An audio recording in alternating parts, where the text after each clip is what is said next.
Louder! And it's time for the Gore N More podcast. Gonna have a good time. Gonna have a good time! Yeah, we're gonna have a good time. We're going on now. A ball break, walking hand in hand in the moonlight. We'll be the sweet soul there. I swear we'll never part. We're going on now. A ball break, running in the sand, feeling alright. And what is up, Gorehounds? Welcome to the Gore N More podcast. I am that not so mean fluff master supreme, Big Johnny D, coming in as always. However, I'm not doing this shit alone. No. For with me, as always, what do I got today? Evil entomologist of the Empire. There we go. There's we do this shit live. I was not here last week. I was sick as a motherfucker. Steve, Yeah, buddy. thank you once again for taking over the reins. I Lovely job as always. You didn't try nothing, man. You do it just fine. Yeah, dude. Yes. I You're don't natural. fucking need to be here, literally. Not that it matters anyway. I'm sad I wasn't here because I missed fucking Mick. But honestly, man, I don't even know if I needed to be a fifth head, man. That boy takes up. You know what I mean? It was great. It was so great. It's Mick, man. We didn't need to guide him. We just kind of had to like steer him Exactly. back and okay, let's go this way. But it was great. It was a great episode. I love talking to Mick. I was super nervous at If you first. didn't- Yeah, if you didn't catch that shit, go check it out. Video or audio, it's out there.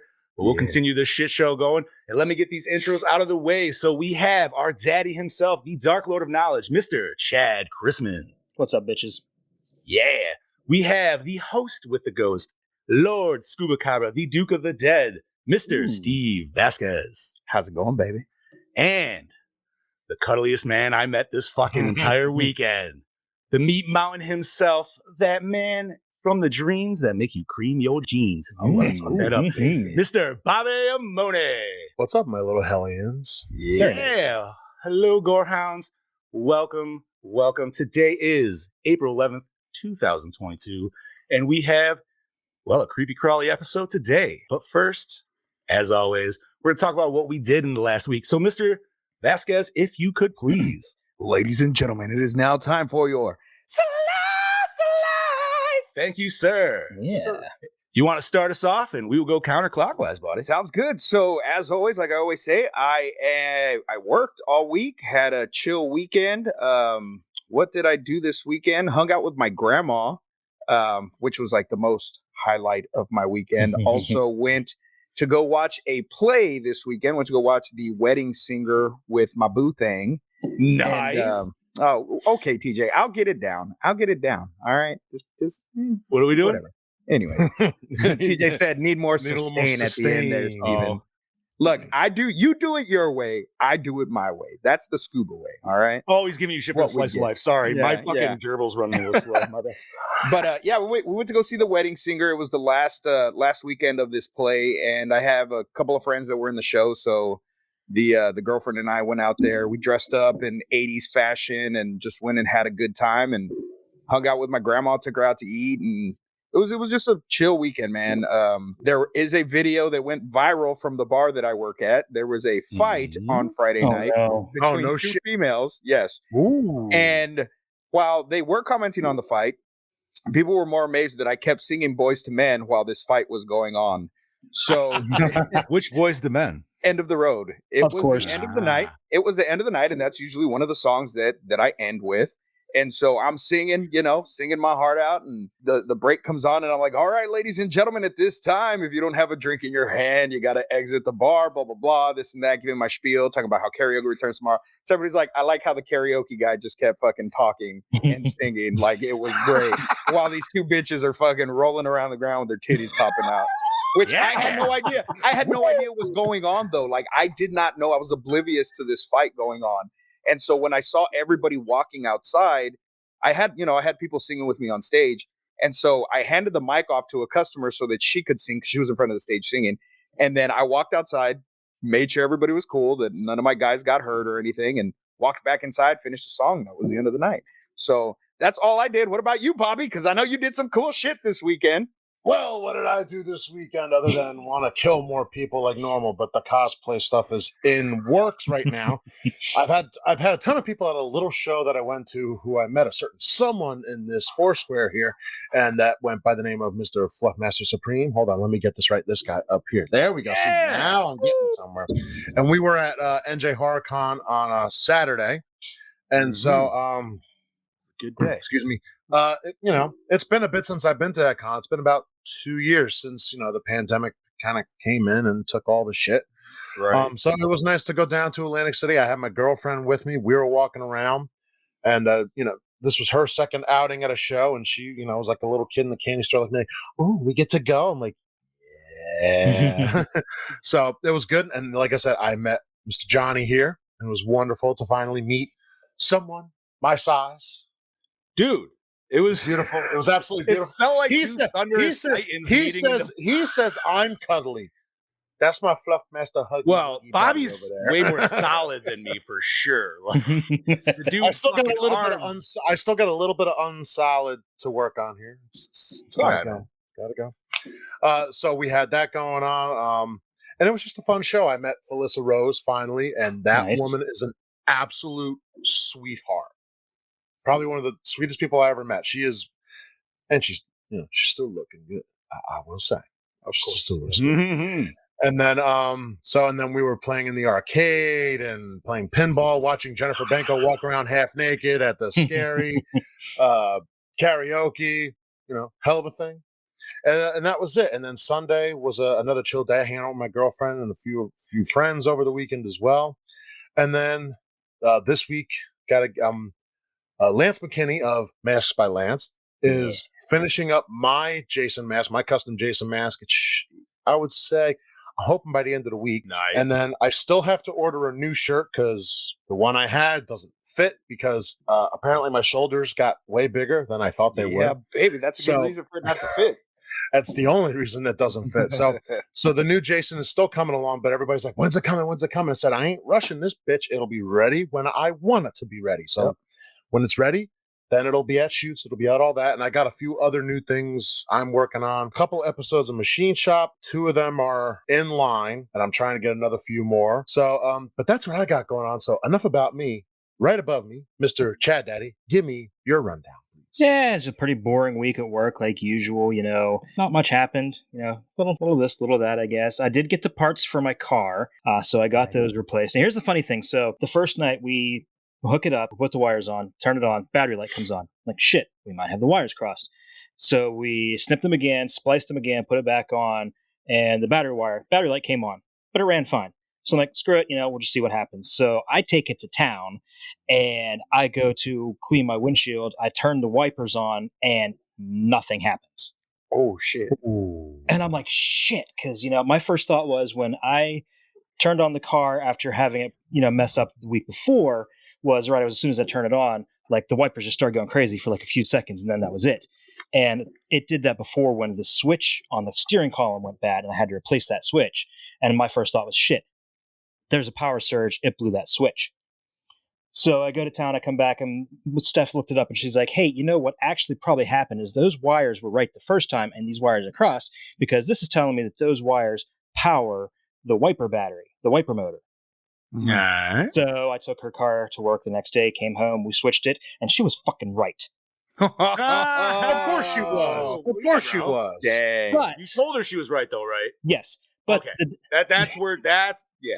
You gotta TJ get would that like me point. to point out that I am a huge pit bull fan, yes. No, stop. I don't No. believe that shit for a second. Stop. No, All believe it or not, no. This is actually a Back to the Future shirt. It came in my Geek Fuel. Hoverboards I mean, listen, don't have listen, water. You Listen, got to have there's no power. judgment if you like Pitbull and not Pitbull. No, Right. we're not. Yeah, Chad's Mr. Worldwide Dale. over here, dude. I Mr. am- Worldwide. I need to Dale. shave. And I got to shave my head. But yeah, so Steph called it, but the battery lights still come on. It's running fine. Like I've put probably 250 miles on it at least since then. So the alternator's running. It's running fine, but it's still going into the shop next week. Nice. Fair Aside enough, from yeah. that, no, we went. We were actually in TJ's neck of the woods on Saturday. We went down to Butler for a little bit. Yeah, did a little bit of shopping. That's where I picked up. I don't know if you guys saw in the chat. I got the those 2 Switch games. Yes, I The saw Star Wars. There's Oh, one- yes. the one Switch game has Star Wars Episode 1 Racer and Republic Commando. Then the other one has the two Jedi Knight games. There you go. Dude, buddy. The Walmart down there in Butler, that is literally the only place I've seen those games. I've looked so many other places and couldn't find it. So they were $30 a piece. I'm like, you know what? I'm going to treat myself. I'm getting these. Yeah, Nice. treat Oh, yourself. yeah. I haven't had a chance to play them though, which has been so busy. Yeah, Let's see. Aside from and so Friday night, Steph went to her friends to hang out and dye her hair. So I'm sitting there. I'm like, you know what? I'm finally going to watch my copy of the Dragon Ball Super movie. Broly. Yeah. Fuck yeah. Oh, And- dude. Oh, Wait. So it wasn't legally acquired. I'll say that. So I'm sitting there watching it, and halfway through, it just freezes up. I'm like, great. And I was watching it on the that sweet 4K player that TJ got me. So I'm like, okay, I'll try it on the PS4. I'll watch it there. Nope. What more can I do? damn. So the file must have been corrupted. So I got about halfway through it. Like they just started fighting Brawly. I'm like, fuck. Such a good movie. You've seen the movie though, right? Or No, I haven't. I've Oh just my fucking rent it, God. dude. Yeah, just That's rent it. Yeah, what are Whatever. you I'm gonna doing? rent it this weekend. That's what I It's got to do. such a good bro. movie. You're I gonna just go. don't- You have it DVD for disappoints- Fighter it- Z. Yeah. You're gonna want to instantly go back and play that shit as soon as you watch that movie. I'm just so disappointed about how much they changed because porn, right? It's not- That's it's what not- I was thinking he was going to. Like all of a sudden, it was just all of a sudden like some dude banging. That would have been a better. that would have been ending. funny. That would have been funny. So no, I guess that was really my weekend and Sunday. Just hung around the house and watched this movie. Which this is probably at least the third time I've seen this. Really? Okay. Yes. Nice. Okay. So let's switch it on over to you, Big Johnny D. Well, I had a fucking fantastic weekend, dude. Like Bobby said, I was down in Atlantic City way, which I've never been. So this weekend was a lot of firsts, and it was cool because I brought a buddy with mine who's been a buddy since I've known him since diapers. So it was a weekend of old friends and new friends, dude, and it was cool. And like you guys know, it's always cool. Listen, it was when we all met in Pennsylvania, it was fucking awesome. Yep. Just out of Obviously, curiosity, what part of Atlantic City is that in? Was the It's convention? right. It's It's right on the boardwalk. in the Right on the showboat, right in Yeah. the heart. It was Oh, called okay. it was in the Showboat. If anybody knows what the fuck that is. It's a obviously, casino. I Last did time I not. was Yeah. there. Last It's time I was not there, a the showboat casino wasn't. anymore. No, dude, No, it's it wasn't even open when I was there last. dude. That's So wild. it's all like that kind of boardwalk arcade, but on top of that shit, which is actually we spent more time. They have a whole fucking pinball arcade, dude, and it's awesome, bro. Nice. I'm not gonna lie. I kept getting free game after free game. I was rocking Austin Powers. I was on Nice. fucking Austin Powers so long. It was like when you play beer pong and you keep winning and you're just Yeah. lose. I just want to walk away from the table. I'm done. Yeah. That's how I felt with Austin Powers. Like I'm just gonna give it up. I don't even fucking care anymore. And I was on the other side doing a little Last Action Hero. Yeah, dude. Oh, Last Action Hero, nice. I fucking tanked on when I did that. That was terrible. But no, it was a fucking great time. That's funny. That's funny you mentioned Last Action Hero because they have that pinball at my local bowling alley. Oh no Yeah, shit. buddy. Yeah. Oh. So- Besides meeting Bobby, dude, which was like the hug from fucking I don't even know how to. It was like a Titan hug, dude. Like that's the best way I could. It was like Godzilla hugging King yeah, Kong. dude. That's what it was. It was pretty much, dude. Like if I'm Steve sorry, or I just- Chad were in the middle, they would be like, "Bleh." Like they would just be, yeah. And that's because I'm not tiny at all. I gotta laugh at TJ's comment there. Bobby's Videos Peak gives Eddie Munsters right because I was Wait, thinking wait, let me. See, you know what's the that best is a thing is, like, beautiful I got, like, that is a beautiful Dracula Widow's Peak. I right have there. had. I've just real quick. I've had this my whole life. Now, are you saying that just because, or also because Eddie Munster happened to be at the con? Because that just is awesome. He was Super there. random And he coincidence, had the dude. Dracula car too. He did, I man. wanna- It was fucking Listen, awesome. I want to drive that car so bad. I don't think you'd fit in it, bro. Like I will love you, find man. a I fucking don't, way. I don't think Red you and I Gwyn would in fit there. in that. Red Gwyn was thing, pretty dude. tall too, Hey, so I think you Herman probably fit would. in there. Yeah, I say he was like that's 6'5". true. Wait, wasn't Dracula Grandpa's, or Grandpa have a different one? I'm confused, No, 'cause Grandpa there was did two drive cars. it, but then Herman did drive it a couple of times too. But what was the other? Herman There was was two in it. cars. The though, other one was right? the coach, just the coach and Dracula. Oh, okay. Yeah. Sorry about that. But yeah, dude, got to meet our buddy who's in the chat right now, Mr. Pete Ward. He was a big fan on Fatality. Go back and check that shit out, dude. And we actually had some input from him on that. He fucking dressed up as Ghostface and cosplays with me and my buddy, and we had a good old fucking triage of just going, dude, we had so many of those moments, and you guys that cosplay know, where it's like you'll be at a con and somebody be like, ooh, I want a picture. So then you'll start taking a picture, but then somebody else sees a group of thing and they're like, ooh, I want to get down that picture. But then other cosplayers see it, so then more cosplayers get in the picture. And so you're always stuck in a spot for like 20 to fucking 30 minutes. And then it goes silent. And you're like, okay, cool. And then you walk 10 minutes and then it happens again. And it's cool, dude. Like, you know what I mean? It's fucking awesome as hell, but it's just funny how that happens. It's not like a weird kind of a steady thing. It's just like somebody starts the trend. Well, what sucks is, and I always feel bad for like people that just want to get a group shot of the monsters and then somebody else is trying to hop in to get a shot with the monsters from a different angle. Yeah. Totally. Yeah. I wish there was like a better way to fucking screw him. I wish there was. That's why I was laughing. Sorry. I saw that. That's what we kept calling it all the fucking time. Because he's, you know, Pete and I we're the more robust men. So he's not Scream, he's Scream. You are the lovely man. He's Scream. Dude, no, it was a great time. It was a sweaty fucking time, dude. That's sweaty man fun right there. But no, man, it was a blast. Like I said, man, I got to meet new friends with old friends, and I was also down there with the 13 Gallows Lane crew, so we actually ended up doing a whole fucking ton of shoots Sunday night, dude, all the way to like, oh shit, dude, we started at like midnight or something, and we went to like 4:30 in the morning. It was like fucking, and we did everything from Ghost Jason. We did Myers, Halloween Kills Myers. I did my verses. We did Gallows New Zombies Ghostface, if you guys have seen that, which I fucking love, but goddamn, that thing stinks because it just got done and it still reeks of fucking rubber spray and polyurethane. It's like, I was like, you can't wear that for more than 30 minutes, homie. You're just huffing in fucking shit. It's not good. No, it's not good at all. Bobby saw it, dude. It felt so gross. It smelled it too, and I'm like, I know dude, that smell all you're too at a well. con and you could smell that over the BO. Bro, you know what I mean? Like, it depends on how there's nothing like Conbio. Oh, there's nothing like Conbio. But no, man, it was a great fucking time. I got a bunch of new fucking horror shirts. There was one that I loved. I got a Halloween one. So you pick a shirt and they have a bunch of different mugs, glasses, and everything. So you get any kind of glass or whatever with the shirt. I'm like, dude, that's fucking awesome. So I went with the nice Michael Myers combo. I have a Jason one up there. 32-ounce mug that I made. I made a Myers one too. Nice. No, it was a great fucking time. It wasn't anything like I said, I've never been to Monster Mania, but I've been told Monster Mania is always asshole to elbow.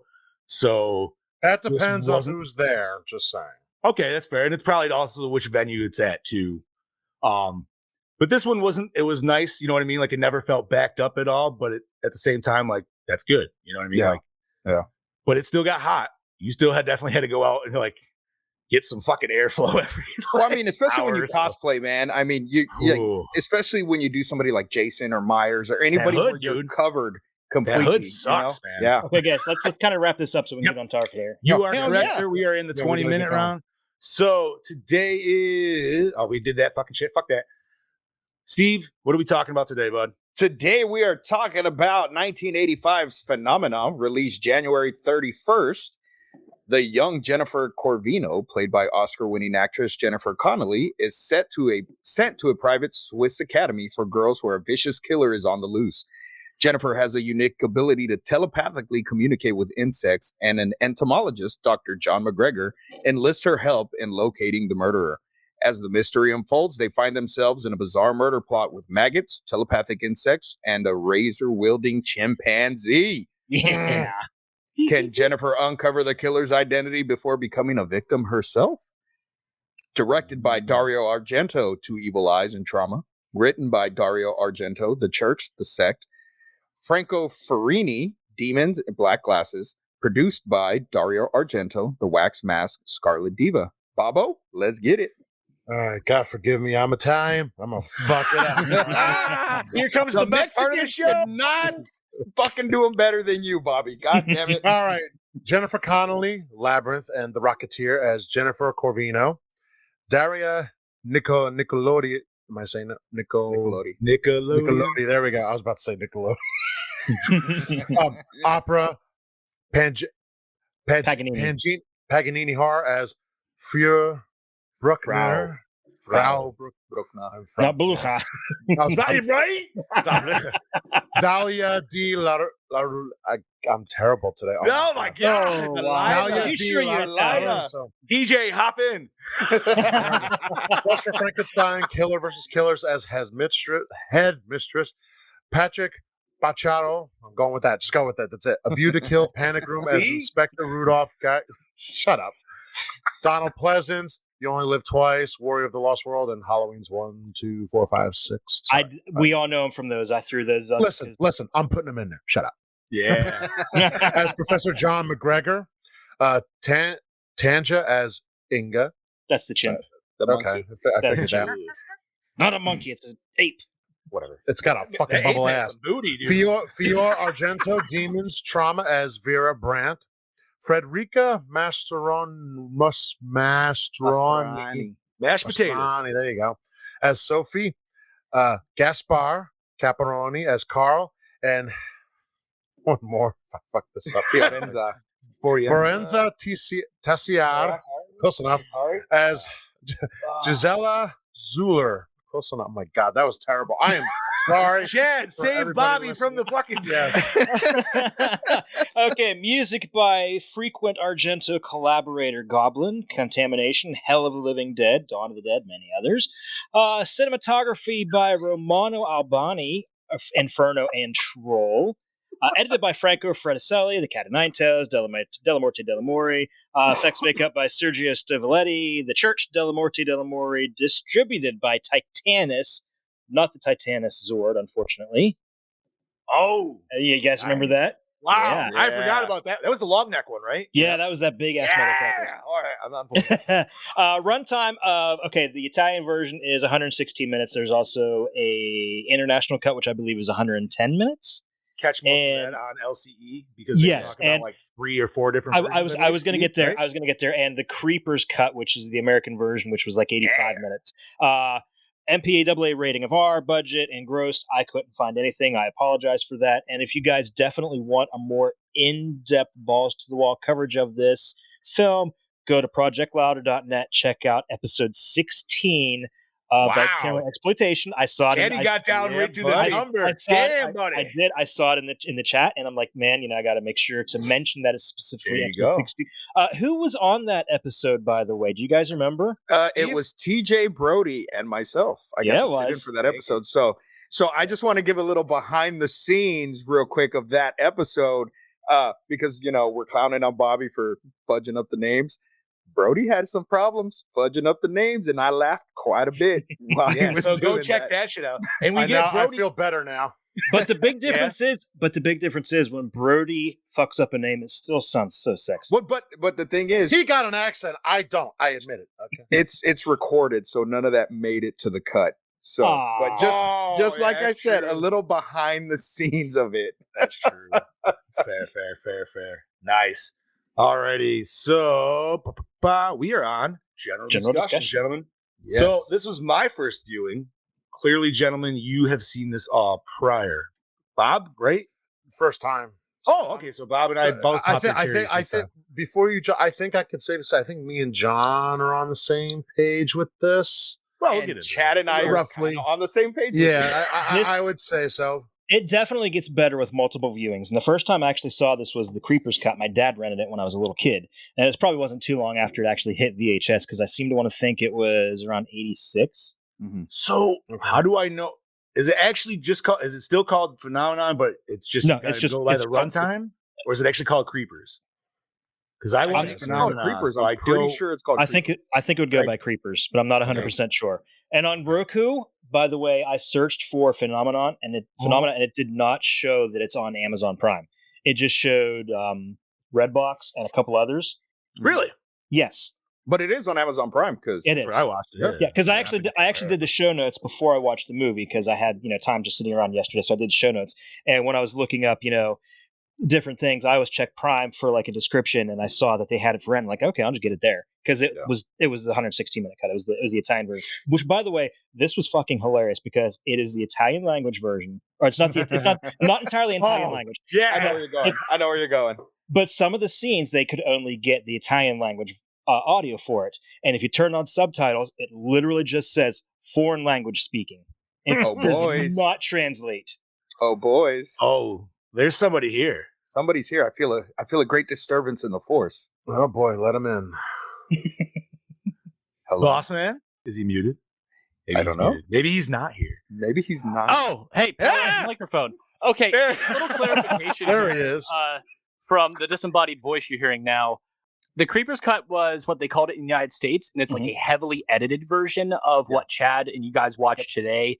It's significantly shorter. Now, the version Chad's referencing there is actually the international cut with additional scenes spliced in that were only ever in Italian only, so they were never dubbed in English. That So might that's make why it way cut to more that. sense of how I feel. So what about the ultimately what Chad watched was like the ultimate cut of this film, which was the international version with all the additional scenes added in. So I think even Creepers had additional stuff filmed for it that is different than the international cut. Again, like Chad said, the LCE episode we did goes a little bit more in depth for what those differences are specifically. So yeah, Thank you, Wait, sir. how long is the regular cut then? like the Creepers cut. But Off either you- cut. Okay, so I'm the gonna look- the normal one that you guys watch, the international cut, I think it's like over 100 minutes, isn't it? And I think the Creepers cut's like 83 minutes. Yeah, the Mine Creepers was like cut is 2 like hours almost. I So thought. then, I watched the 2 the hour one on version, the one on so- Prime's Yeah. 116 minutes, and then like you said, I think the international is like 110ish minutes. Yes. Okay, yeah, that makes sense. Thanks for clearing excuse that me, up, it boss. wasn't on Prime, it was on demand. Oh, God. It's Get not out on of here Shutter with though, right? Goddamn on demand. No, No, it's I not on did Shutter. not I see checked Shudder. that first. Always check Shutter first. Yes. Google looks the fuck out Shutter though. You know that? It never. Yeah, makes it never, Yeah, it never no, it says when does. things are on Shutter. Roku will mention if it's on Shutter, but it wasn't on there. And I'm Really? surprised Mine I doesn't. don't- I don't know why. mine does, and I don't know why it didn't mention Prime. That baffles me. Wow. Fuck it all. Anyway. All right. So, gentlemen, let's discuss this. Thank you, Boss Man, by the way, for that clarity on Yeah, that. thanks. Yes. So I'm not gonna lie, this was not my bag. There was so many things that should have been my bag. You know what I mean? Like, dude, I'm not gonna say like I love the whole concept of the movie. I love the monkey. Like the monkeys. That was my favorite part, too. The monkey and Donald Pleasy kept me going. That's what I'm Yeah. gonna say, dude. Like full out. There was the things I didn't like about it, and one scene in particular is when she's going to find the glove in the bush. And if any of you gentlemen know, this know. is more Yeah. towards the middle of the scene. Yeah. This is one of the moments where the instrumental, not even the instrumental, dude, they just do full out songs. So the scores, musical, whatever you want to say, soundtrack, it's going, and it's a very slow scene with very fast paced, like fucking like fucking music. It just has no place. Yeah, and it just Well, to me, but in my that's- head, it I was, get loved that. it, though. that's fine. That I was don't know why. like the scene where they're wheeling out the dead body and it's fucking Motorhead playing. Yeah, It didn't make any sense. However, great That one- song.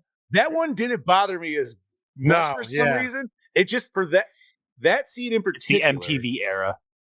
Maybe, yeah. Yeah. True. Yeah, It's that right- scene in MTV particular, Live. though, just for some reason in my head, I'm like, this music feels like running music to me more than just slow hand grabbing music. Like this is like running down corridors or a hallway or something, chasing. I don't know. Just my personal thoughts on that one particular scene because I was just like, man, I could hear it and I could see it, but for some reason, A plus C does not. Yeah. I'm just asking you and Bobby to watch it at least one more time, and you'll get a better appreciation. For You know, it. I really, you daddy, I probably would. Just I really feel it does hold up on repeated viewing So, more so the- than you'd think. Then that kind of gives me my opinion on like this. I don't know. But Like, should I watch the different cut though? That's the question. Should I? Not watch much the different difference. cut? The 5 minutes. No, Creepers Oh, is poop okay. town. Oh, really? Yeah, Creepers is like terrible. They cut out all the good bits. Okay. Yeah. Yeah, from what I've read, the difference between the international Or heard. and the composite cut is it's like just frames here and there that adds up over time. That really you don't even really notice much of a difference. Okay, fair enough. I expected. I don't know why much more from this, but I don't want to say I was let down. So I will agree with like Chad. Like, okay, I'll go back and rewatch it, but I couldn't get into it as much as I wanted to. Yeah, I don't know why, man. Like I just I was like, I want to get into this. Like I like Chad, or like Had- John said, I love the idea, but I was like, why is this not clicking right now? And I just couldn't get it. You guys have, like, some of you guys struggle with Argento films to begin with. Like, you guys have a disconnect from Italian cinema. I've noticed in previous episodes. I might as well give a boss's breakdown since I'm looming above. We haven't had one of Go those. for it. We haven't had one. Hold on, let me. Now, time for the boss's breakdown. Yeah, I think it's definitely a different film from his other ones, and mainly because a little bit behind the scenes action there. This film wasn't produced by his brother and his father, so he kind of did this on his own. So he kind of made all the artistic decisions on his own. So where in a normal environment, he'd have his brother and his dad there to say, hey, that's a little bit too crazy, Dario. Maybe don't do that. So in this time, nobody was there to stop him. And he actually utilized this time to work with some of his like proteges and frequent collaborators, people like Luigi Cozzi. I don't know if Michele Soavi worked on this film in particular, but I know that after this film, he started working with him more. Luigi Cozzi specifically worked on the scene where the flies go to the house. He did the optical effects for that scene. Luigi Cozzi was actually the director of a film referenced earlier in this episode, Paganini Horror. Daria Nicolodi's in that film. That's what I think Bobby was the one who tried to say that Paganini name. I think it was Nicolai or Niccolo Paganini was a famous violinist, for those who didn't know that.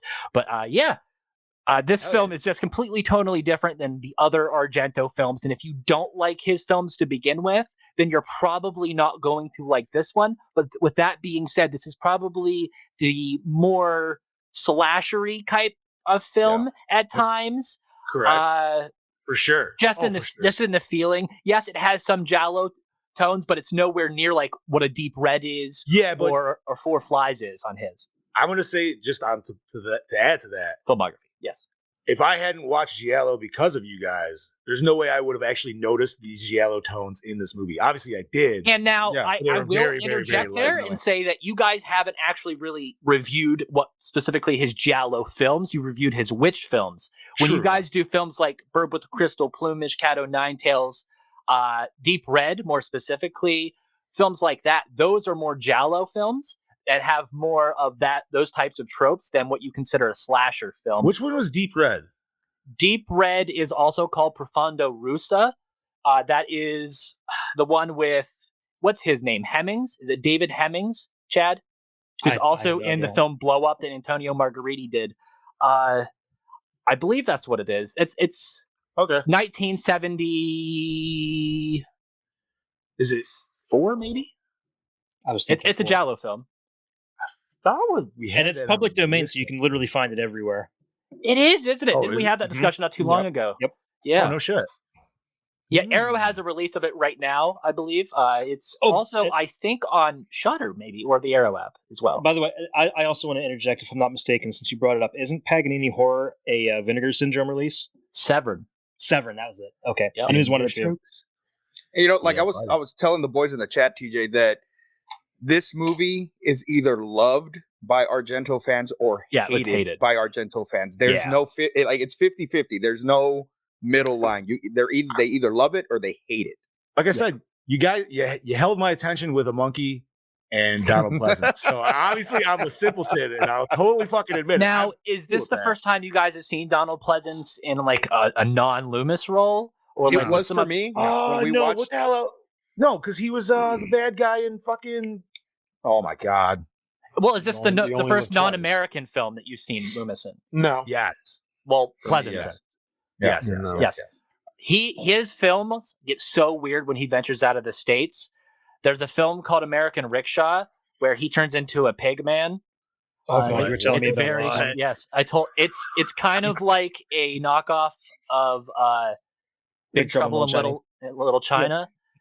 But it is probably like it's like an Italian's interpretation of that film. It goes off the rails. Yeah, Donald Pleasance is interesting in that. Yeah, that man has done more than we know. Fucking 1985's Phenomena, Creepers, whatever the hell you want to call it. It's an interesting movie. It's definitely divisive amongst Argento fans, like Steve mentioned, and it's definitely unique though, and it's just strange and odd, and it's so unique. So it's worth checking out. And Yes. Premise it's is the MTV of his films, you know? I can see that. It definitely felt like music videos at point. Yes. If it And was could more like montages, dude, where like they were really fleeing. Oh man, Nobody else could pull off that follow the fly through the field scene. I mean, you're in it, man. Yeah. You're in it to catch the fly. I always liked the. I did always enjoy the transition every time she was having a what do we want to call this? A bug You like the dream door or thing? Yeah. Well, I really would- enjoy that coming out. I don't know why. Like that was. So I feel like that Scoops was her. like a multiple personality that she had, and that's it would take over, and that's why There you she go. didn't really understand what was going on when she like Moon Knight. You know what I mean? She has. I haven't that watched other- anything yet. Don't say anything. I still haven't seen it either, so don't worry. I'm just saying. I Multiple personality. The power takes over. She doesn't really understand what's going on, right. and so it's kind of bringing its way into her main personality, and so that's why she's having the issues that she's having now. The film Brody is referencing is a film called Wake and Fright, I believe. He actually bought me that film for my birthday. Oh, nice. Or Was maybe it? it was Christmas this year. It's a film called Drinks? Wake and Fright. Yeah. Drinks, piss. All right. That sound like an annoying. Oh my god. Does he? Okay, so the cultural difference is it literally piss he's drinking, or is that just another one of Brody's Australian slang? No, it's No, it's piss. It's Probably beer. That's probably It's probably piss. piss. Otherwise, he would say pissa, which is yeah. This is true. Yeah. Brody, you don't got to answer. I'm already ahead of you, dude. What are you talking about? We have the He just pod god alley-oop- on right now. You just alley-oop that shit, dude. Just you know what? Fucking speaking of Yeah, cut him in and I'll hop out. See, That's all well and good, boys, but Katie's cutting in. Snip fucking snip. Well, howdy fucking doody there, gentlemen. It is all your DKB here back for another episode of Gore N More, and this week I'm here to talk to you about Phenomena. Well, this is probably my favourite Argento film. I am still yet to see all of his films. I'm nearly there. But to me, this one I like the most so far. I kind of feel that it has that element of Giallo, and, well, Giallo, Deep Red, his other film, and then the supernatural aspect of Suspiria. And you combine those two together and you get this motherfucking little baby. Now, the premise of this film, Jennifer Connelly, she can actually, it's like a telekinesis thing. She can get in contact with these insects.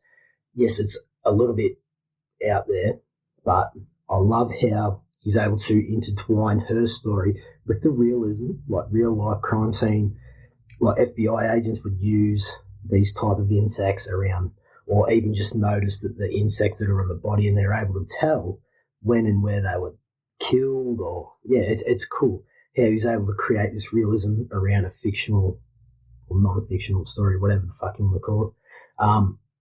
I think it works so well on many levels, and definitely with an A-list cast like Jennifer Connelly and Donald Pleasance leading the way. And it's good to see Donald Pleasance doing something a little bit different in this film, but he always nails anything that he does. So, yeah, kudos to him. Awesome to see. Now, yeah, the violence in this film, I fucking love it. The practical effects are fucking amazing. And the last 30 minutes of this film is fucking incredible. I mean, we get this steady story along the way with a few moments that are up and down, and then the last 30 minutes is just gone into the fucking stratosphere. It is fucking bonkers, batshit crazy, and I loved every fucking goddamn minute of it. I mean, we get a mutant kid, we get a Deadpool, and we get a monkey with a knife. I'm not going to elaborate any more on about the monkey with the knife because it blew me away when I fucking first saw this. You need to see it. If there's one reason that you have to see it, it's for that fucking monkey. I'm telling you now, that monkey steals the show in the end. And I was only waiting to see how and when they were going to use the monkey to come full circle again. And when it does at the end, it's the cherry on top. So fucking suss it. But let's go back to the Deadpool. To have Jennifer Connelly swimming around in these decomposing bodily fluids, I could taste that and smell it. It was fucking grim. And also the mutant kid, did see him get his own. He died. Well, spoiler alert, gets his face torn apart by fucking insects. And it's absolutely exquisite to watch. The violence is fucking awesome. That body horror element aspect that I fucking love and cringe about was just giving me fucking chills watching it. It's incredible stuff. Mr. Argento really knows what he wants, and he knows how to do it in the storytelling and visually, with his lighting, his camera placement, with his framing. The blocking of his scenes are absolutely amazing to see unfold. And that's enough about me talking about Mr. Argento and how much I love his work. If you want to hear me talk a little bit more about Mr. Argento and this film, head over to Lights Camera Exploitation. And me, I'm pretty sure Mr. Scuba Steve was on that episode, and Mr. TJ Bowser himself. We talked about Phenomena for about an hour and a half. So head over there, give that a sus if you want to hear me talk a little bit more about it. This week I'm giving you a Gore N More score of a 4.5. So anyway, can you hear you guys talk about this film, and I'll catch y'all motherfuckers next week. Cheers. All right, buddy. Right Thank on. you. The only thing I would Thank you, disagree on with what he said were the practical effects. I don't know if I would say they were great, but that's just me. I would Just say me. They were. I would I say don't they know. were. Where are we talking, Bob? I'm thinking of the one that comes to mind is when that girl's coming through the window. It just I don't know and her face is all cut. And This is when Connolly's looking at her, right? Yes, On the top of the ledge. like her. Okay. I don't that one effect. It just didn't look right to me. Word. I appreciated all the effects, and like he said, especially in that scene with the Deadpool. I remember when I was on the episode with them, I was like, dude, like that scene just fucking fucked me up because that's a great one. Smell, like imagine the smell that was in that fucking cesspool of just nastiness, you know. And my face was just in a complete grimace that whole scene. I was like, oh. Yeah.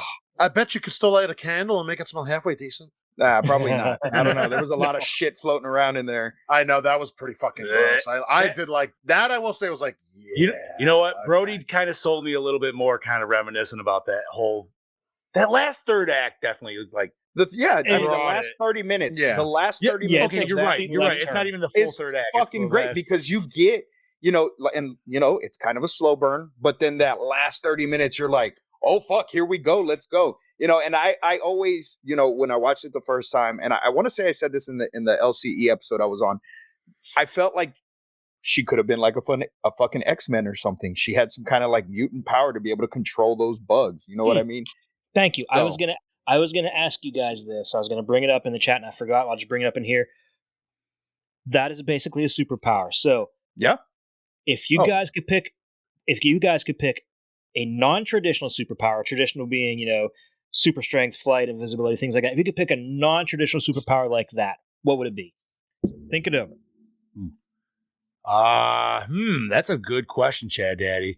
I mean, I feel like there's somebody though in comics that does control bugs. Maybe I would want to be a Beastmaster. So, okay, there was an episode of X-Files where somebody can control bugs, or they can control bug pheromones. I remember, and I kind of remember. Obviously, that was way after this. So I don't know if maybe that was like a play from this. And it might have been. You know what I mean? Like, an homage to it. I can't immediately think of any like X-Men character that can control insects. The other thing that comes to mind, Squirrel is, Girl to me, but that's Squirrel. I was thinking. I was thinking Insect Queen from Legion of Superheroes, but I think she just turns into different insects. I don't think she actually controls them. Now, this is getting really nerdy, and we're not going to go super deep, but I got to mention there is a Spider-Man that is made of spiders. Yes. The Spiders Man. Yeah, the Spiders Man. So, really? Yes. Yeah, it's literally, it's how do you want to explain it? It's like an embodiment of Peter Parker's essence. What happened was there was this whole big vat or whatever you want to call it of these spiders that were being experimented on, and he fell into it and they ate him, right, and they absorbed his consciousness, kind of like the swamp absorbed Alec Holland's consciousness and became the Swamp Thing. That's man, we gotta do a comic podcast. I have my I have my superpower if I wanted to control the weather. Storm. All right. See, I think that would be more traditional too. That's not really. It's not very mentioned often. Untraditional. Like I said, just think it. We'll discuss it when it comes to nerd news. Anytime I snap my fingers, we're talking about Phenomena right now, guys. Here you go. I got one. Anytime I snap my fingers, I can erase the last 5 seconds. That's it. Why would you try to erase your whole sex life? Oh, What if it was a bad load and you're like, you know what? I want to do that again. So you're doing 10 a whole. seconds. So you're doing that. You're doing that galaxy You're quest like thing. this. You're like, all right. You're like, but there's a catch 22 because you do that too much. Eventually, you're still gonna run out of fucking go. You know what I mean? Like, she's gonna be good to go because she just got all her wind back, but you're gonna be like, whew, hold on, I need to catch your fucking breath. But you know, I'll rethink mine for nerd news. You know, back to what Brody said and his review. You know, yes, I there's a lot that I agree with him. You know, and this being my second run through watching the movie, and I'll admit I didn't finish it all because I was at work and I was trying to watch it at work. But it's probably, I mean, out of the Argento films that we watched, I like it better than majority of the films that we watched. You know, it's probably my favorite one, and I mean, how can you go wrong with the razor blade wielding chimp? You know, and that kid was fucking creepy, dude. That kid was and it was very, very Pamela Voorhees vibe with the mom. Correct. Now, question with you, gentlemen, with the kid. The kid was clearly part fly, right? No. What? It's in my notes. There is an actual thing. There is an actual condition that causes facial deformations like that. That's what inspired Argento to make him like that. Because I was kind of taken as like he was like half of that weird fly that was attracted to dead bodies, so that's why the mom was killing the dead body so he would eat it. Did I totally fucking catch that way off? I think you did. Then why the fuck was she killing all the people and like had the pool of dead? Like, if you remember, there was a little quick throwaway line when the doctor came to her house, mentioning her being assaulted by one of the inmates. Oh, that's right. I remember. And that. she shows the scar. So I'm guessing that traumatized her to the point, and I'm guessing that also resulted in her pregnant. And I'm guessing it was because if you look back and it shows him in the asylum, and they're in one of the lower levels, and it shows somebody that's face real quick, but you see somebody's face just all completely almost mutilated. Oh man, oof. You know what? So there was almost a little foreshadowing there that you might not have caught.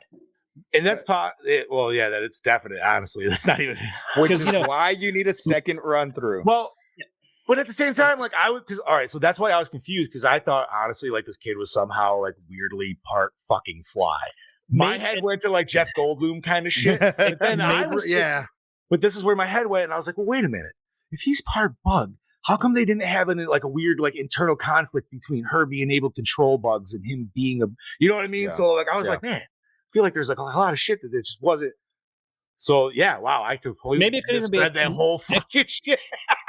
Maybe telepathy comes into play there too. You know, with her controlling the insects, maybe he controlled his mother to do the killing. Maybe. Well, and that's another reason why like they had him shackled because I was like, oh, she kidnaps people so he can eat them, like eat the dead bodies. That's why she has the pit because you know he's that weird like half fly thing that likes to eat.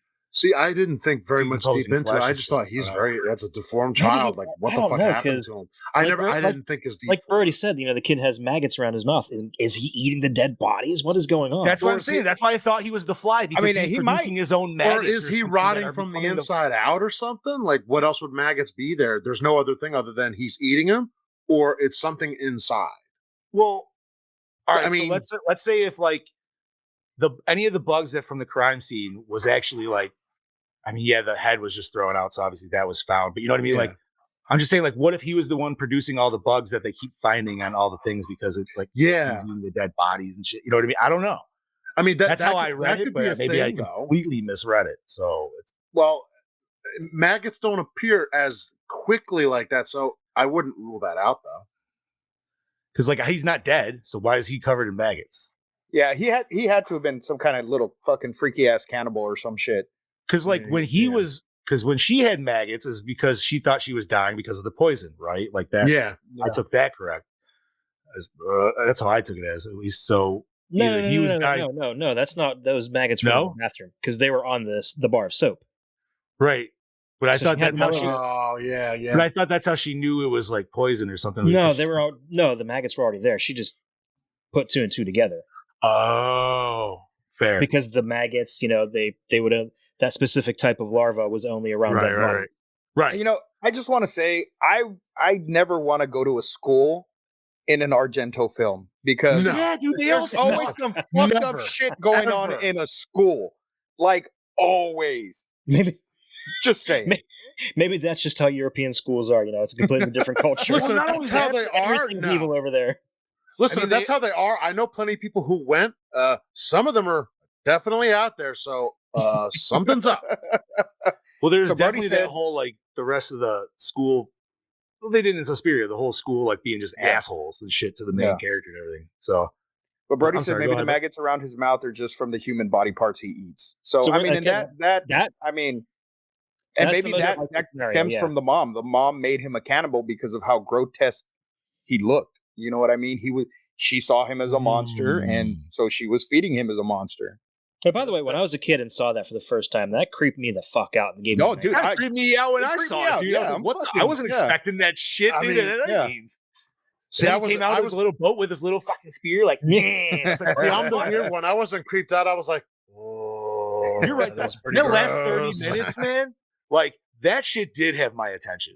Yeah. I was fully Yes. invested in that 30 fucking. And it's like that though with a lot. I mean, especially with the films that we see, it's a slow burn, and then those last few moments of the movie are like, oh Yeah, shit, here we go. Sometimes it's the other way, though. You know what I mean? Sometimes Yeah, the yeah, movie true, will definitely true. hold you in the first two, and then And by then the third completely act, you're like, falls apart, yeah. I don't give a shit any fucking more. Yeah. So, But I mean, it's even kinda this nice one to- from the beginning, from the get go with this one, first 5 minutes, he kills his daughter. Like Argento literally fucking beheads his own fucking daughter. And I don't know if Chad has this in his notes or not, but this one always stuck with me. And if you have it in your notes, I apologize. That when they had to do that scene, a few times, the head would go downstream, and the cops were being called because they thought it was a real decapitated head. Oh, that's funny. So like that. yeah, so the cops were getting called because, hey, we found a head fucking floating in the river. Come get it. Nice. Oh man. All right, gentlemen. We want to do a fan vid? Let's Yeah. do a fan vid. Yeah. All right, good. we got a fan vid from Heather, and also just letting you guys know if you watch the movies, like we tell it at the end of the show, so hopefully you're listening. And we put it on the Instagram and shit too, so we're trying to give you guys. But if you guys watch the movies and you want to send in a vid, you just find one of us, send it on Messenger. We'll fucking we'll check it out. We can't play all of them if we get a bunch. Well, no, you know what we can do, what we can do is we can have a featured fan Fan of the week. Fan of the week.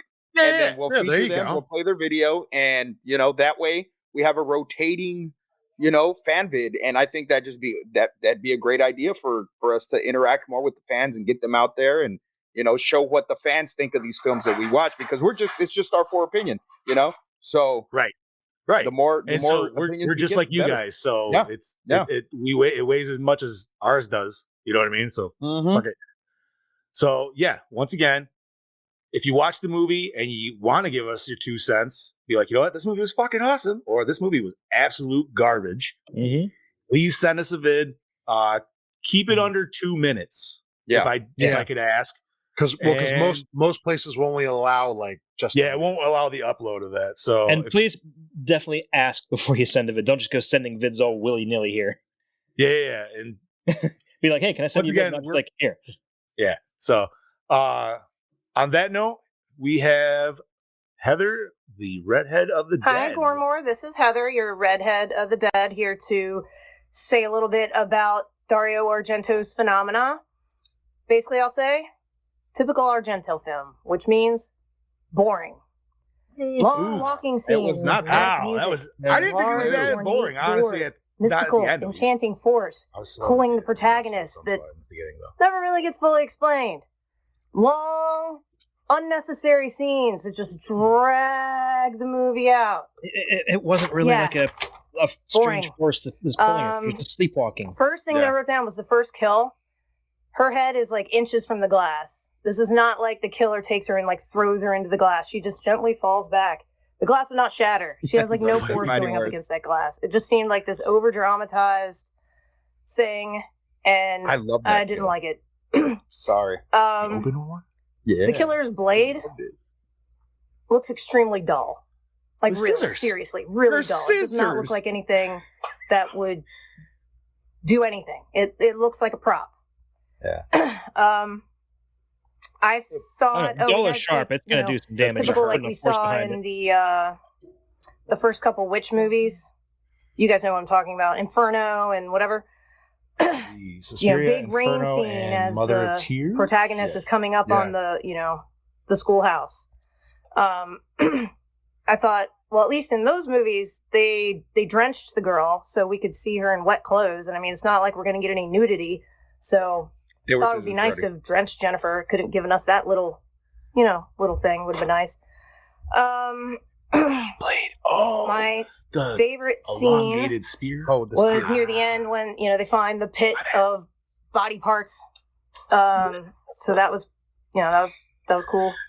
And favorite kill was the chimp killing the Frau at the end. Yeah, Frau Visita. Go chimp!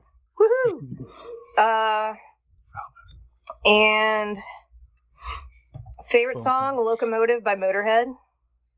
Good choice. Yeah. And I like the Iron Maiden song. I'm gonna say 2.0. I honestly wanted to go lower, but then at least at the end we got some intense violence and stuff. So 2.0. Alrighty. Fair enough. All right. I will leave it at that and have a good night, and I will eat your brains later. Bye. Thank you, Heather. Thank you for that video.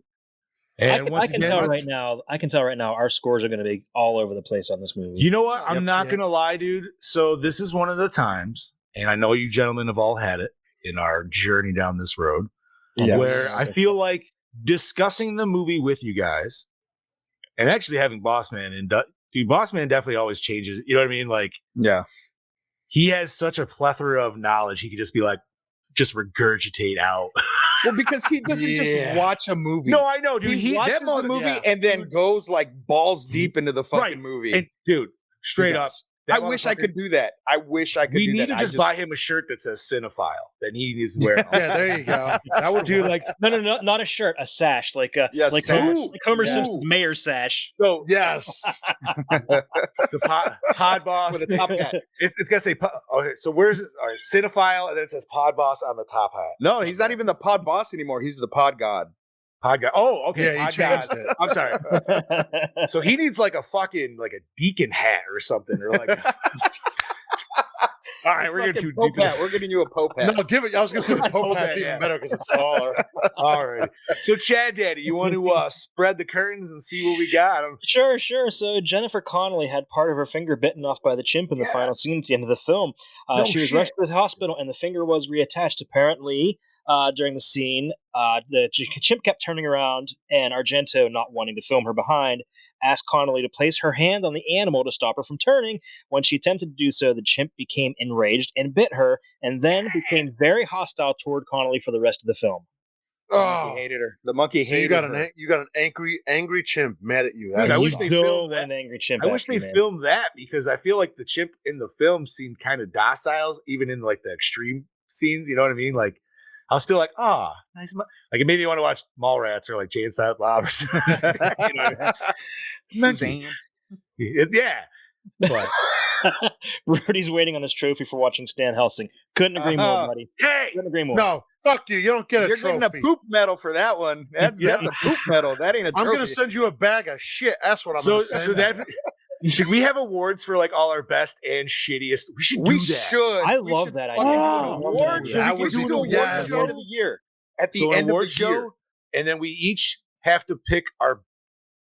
And it's all agreed upon, obviously, but we choose each one of our best picks and our shittiest picks.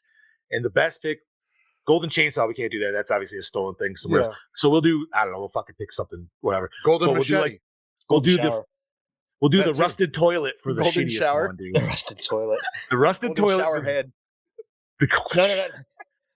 The Cleveland. You get a picture. You get a picture of me naked from waist up doing a bicep for you. There you go. Well, how is that a bad thing? That's a good thing. No, I was doing for the good thing. Oh, I'm sorry. I was talking about the shitty thing. Oh, I was talking about the good thing. We need to talk about that, dude. I think we'll totally discuss that. Random. Yes, we have to figure that out. So that'll be it. Chad, Daddy, continue. I've been mussing that over for. Yeah? I thought that'd be a really good. Let's fucking make it happen this year, boys. I'm absolutely Okay, so the story Jennifer tells about her mother abandoning her was an actual story from Argento's own childhood.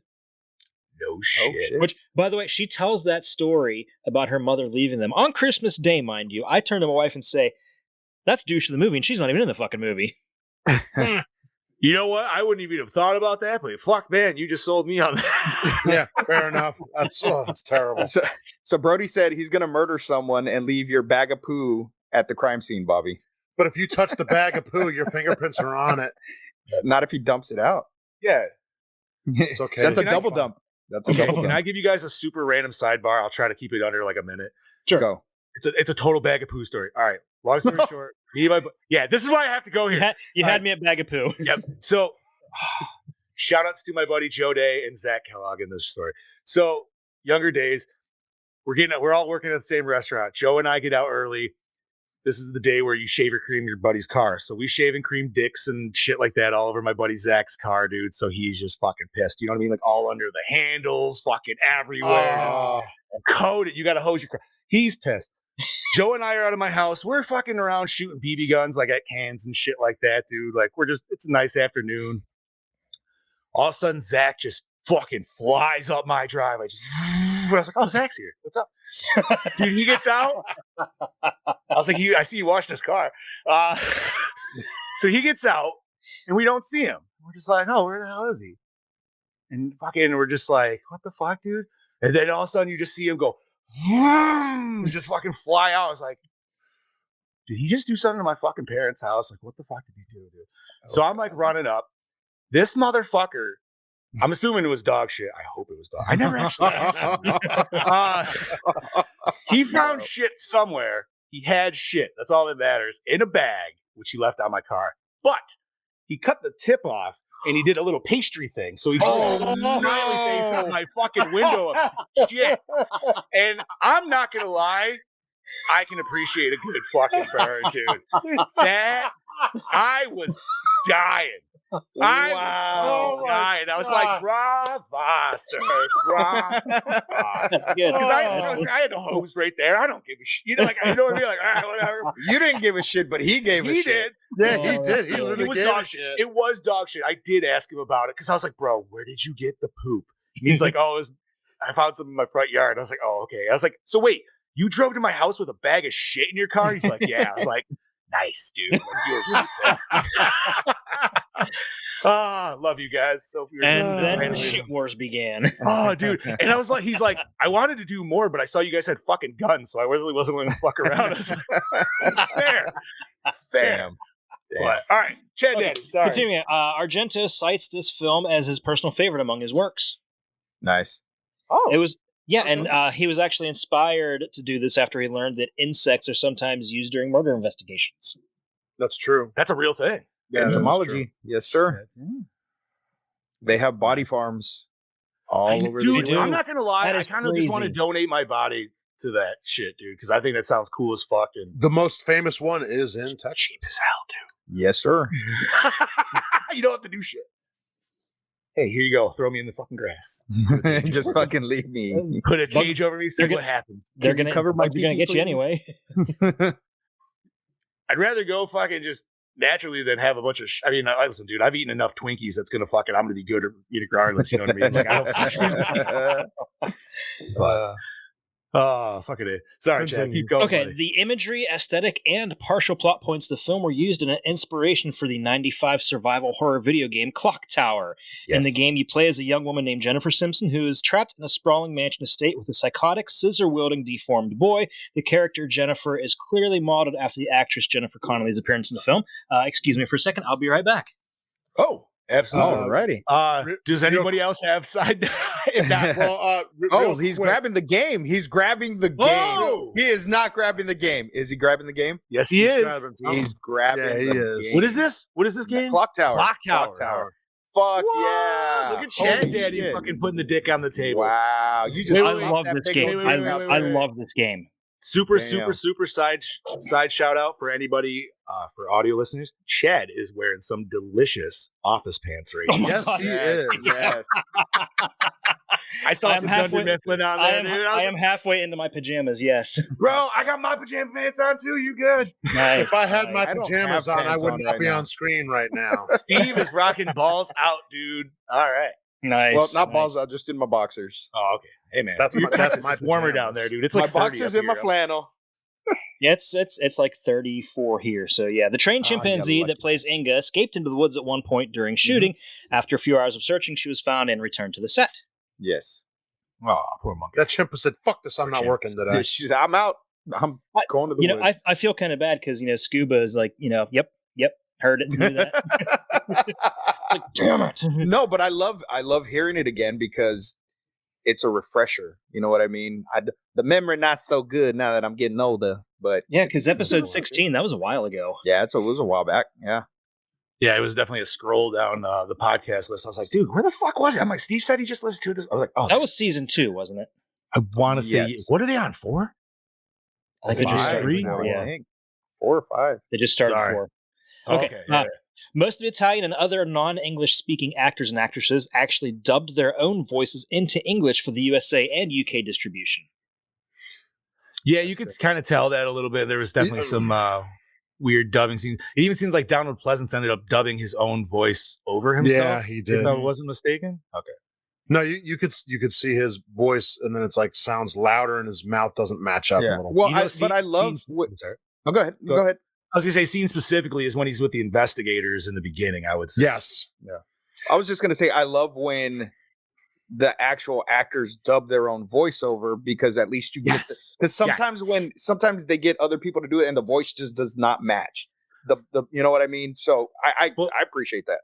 But what was weird is he's doing more of like kind of an accent, unless that's actually his normal speaking voice. Oh, he's supposed to be Scottish. Yeah, he That's is. what I Yeah. took it. Yeah. That's what I Yeah. took it. Yeah. So yeah, he hit it. Okay, so quick little sidebar is Yeah, go ahead, bud. about subbing, or I mean dubbing voices. Yeah. Do you guys remember who was one of the voice actors that did some dubbing for the second Godzilla movie, Godzilla Raids Again? I have no idea, dude. That's a clue. Cameron question, dude. Yeah. Mr. George Takai. Oh, my. Really? Oh, no shit. Oh, Oh, my.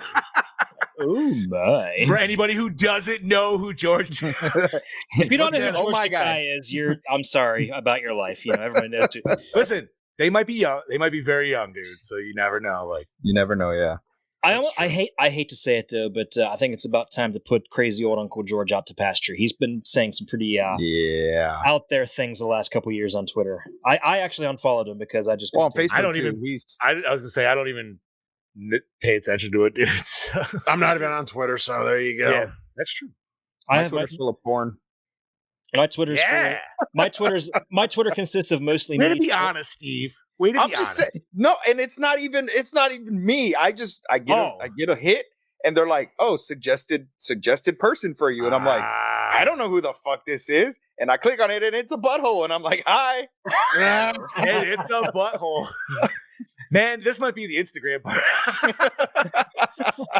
Continuing on, the shots of the swarm of insects covering the exterior of the school and later nearly blotting out the moon were achieved through visual effects.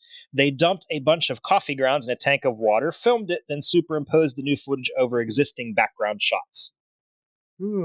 That sounds a lot like how they did the Thing logo in John Carpenter's. That was done using a garbage bag in a fish tank, and Yeah. you light it on fire, and it kind of goes out that way, but it Yep. actually looks like it's burning through the screen. That's cool shit, dude. All right, Chad Daddy, what else we got, buddy? A sequel was going to go into production in 2001, but it was canceled due to Argento's contract with Medusa. 2001, you said? Yeah, 2001. I wonder what a sequel would have been because I don't. Right? I mean, like that everything- long in the game, like the monkey would have been dead. Yeah. There's no way the monkey would be alive. No. No? Chimps live as long as we do. Do they really? Yes, they do. I figured it was like a 30-year lifespan for some I think they live almost as long as humans. This is gonna be super random. Yeah. I'm gonna look this up. I'm going right now. Anyways, continue on. Sorry. You know, I will say, as we keep talking about this movie, it certainly does. I know, man. I feel like I'm starting to like it more than I did when I watched it. Unfortunately, I didn't get a chance to watch it twice, so now I feel bad. I feel like I need to watch it again, but now it's making me like, I have to feel like Okay, so you were close. Chimps live almost 40 years. Okay. Females in captivity live 39 years and males live 32 years. Ooh, so I said 30, so I was. Oh, that explains why they fuck everything in the zoo. Well, I mean, if you were locked up with a bunch of chimps, if you were a chimp, you know, I'd be getting my chimp mojo on too. It's animal jail, dude. Hey, you know? this guy said he'd fuck. She's dropping soaps, dude. They don't. Anyways, the Patau syndrome used in this movie is an actual syndrome, which is caused by chromosomal abnormality. Okay. So is that's the deformity? Yes, that's the deformity. Yep. Although never shown explicitly on screen, Professor McGregor, played by Pleasance, obviously shared with the Inspector Geiger his plan to have Jennifer and the sarcophagus fly track down the killer's lair. Geiger was likely following her at McGregor's behest, partly to protect her and partly to see what she and the fly might uncover. That explains how he just happened to be there. Yeah. She was on the bus, right? She was the one in the front that she kept here. Yeah, that's what I forget. I don't know why. I did love that random, like, bitch on the bus. She was. Oh yeah. Because you know why that exists. Clothes when she gets off, and I was like, yeah, they went back to it. I don't know that why. exists every day of everybody's life. Dude, because there's always some bitch who's like, it's like no, fuck off. It's called the Karen. Yeah. Go up if you're cold. Go up there. Okay. For the final scene where Patau is swarmed with flies, over 2 million eggs were bought and incubated in an oven. As soon as they hatched, actor David Murata was put into the makeup and wardrobe, then rushed to set. To attract the newborn flies, his clothes and face were covered with glucose, and the flies were released from very fine nets to swarm his body. After completing the scene, the crew opened the studio windows to release all of the flies, but they inhabited the neighborhood businesses for weeks after. Oh, wow. Could you imagine? Could you imagine, like, you're covered in flies? Like, flies. Like, could you imagine? Wouldn't you? I would imagine you'd have to really, really fight the urge to just start smacking them. Yeah, because, I mean, that would feel... the buzzing. I think I'd rather be covered in maggots. Buzzing. I just... No! I'd rather do maggots. Dude, they don't start eating you, though. No, the maggots maggots don't eat you. Maggots don't. Maggots will not eat you. Maggots you will could eat actually rotting flesh. Maggots ones are you could swallow. They're not going to do anything to you. But Maggots you could just, in my head, even if you had flies, you could just sit in front of a big enough fan, and the flies are not going to come on you. So unless you just stink. You know what I mean? Like if you're like a cow's ass, then go shower and you might not have a problem. You got a point there too. I mean, we did just come out of a con, but hey, I showered that night. I showered like so many times, like probably morning and evening each. It didn't matter. Continue on. Okay, continuing on. The original version was released in Italy and other parts of Europe. It includes a number of scenes left out of the American version. Okay, so here's the parts that were actually cut from the American version that were not in the Creepers version. Okay, so Creepers didn't have the following scenes. The scene where Jennifer tells her roommate, was it Sophie? Yes. Okay, tells her roommate how her mother left with her lover on Christmas night. The scene with Jennifer eating the baby food and explaining she's vegetarian. The part where John McGregor shows his book about communicating with insects, explains how insects can be used to help solve crimes. That's like a key part of the movie. Yeah, that seems kind of integral. That's like the cut version of Bloodhook that completely doesn't explain why the killer and how the killer's doing what he does. Yeah. There's a band called Andy Sex Gang shown performing on Sophie's television when she's falling asleep. Motorhead's Locomotive continues to play in the background during the scene where Inspector Geiger visits the asylum. Iron Maiden's Flash of the Blade, best song in the movie. Yes. Continues to play as somebody's pursued by the killer. Morris Shapiro's unavailability is played like a horror cliche in the U.S. version, where in the Italian version it's said that he's with his family for Passover, which, by the way, kind of makes this an Easter horror film. Oh, yeah. You are not wrong, sir. You are not wrong. You're not wrong at the perfect time. Yeah. I just happened to notice that last week. My birthday's on Easter, too. Oh, Happy Yo, birthday. there's a lot of fucking birthdays on it's the Easter. day this after year. my dad's birthday. Yeah, that's the day after Yeah. my dad's birthday is the 17th. Shout Oh, out to nice. birthdays. Also, Chad Daddy's young one, his birthday is tomorrow as well. Tomorrow, Yeah, thanks, happy Dad. birthday. Oh, and the scene where Jennifer's giving an EEG after her first sleepwalking attack was also cut out. I mean, in addition to the above, some gory scenes were also removed. The scissors stabbing the girl's hand during the first attack, which made me cringe like you wouldn't believe. Inspector Geiger breaking his thumb to get out of the handcuffs, and the blade through the back of the head and out of the mouth. Alrighty. Real quick, something I want to bring up real quick. When she goes to get that test, I don't know why that scene made me feel uneasy because it's almost like they didn't want to test her, but they felt like they had to try to test her to see if there was something wrong with her. Like that makes me I don't know why it made me uncomfortable because I could see that happening. Well, yeah, and I'm sure it happens every day. You know, That's Maybe what not I that mean. kind of test, but yeah, Because it's like the girl sleepwalks and they're like, "Do you take drugs? Do you do this? You're crazy." It's like, can you just do the test and figure it out? Like, shut up about it. yeah, and this was a long time ago, so the tests that they had back then weren't even anywhere near as thorough as the shit we have nowadays. Oh, fuck no, dude. Hell no. Alrighty. Chad Daddy, anything else, sir? Yeah, 1 second here. Just Yeah, no responding to the boss man. Also, in the U.S., the film was acquired for distribution by New Line Cinema, who released it on August 30th under the alternative title Creepers. This version was truncated at 83 minutes with scenes cut entirely and other scenes being reordered. It also had music segue between scenes where previously they had no music and the loss of the song Locomotive by Motorhead. So it wasn't even in the Creepers cut. Let's see what else. Well, that sucks. Troy Howarth, author of So Deadly, So Perverse, 50 Years of Italian Giallo Films, described Creepers as being the last of Argento's films to receive any kind of meaningful theatrical release in the United States. And it was also released in the UK in the shorter Creepers cut. Do you think that is because it had Pleasance in it?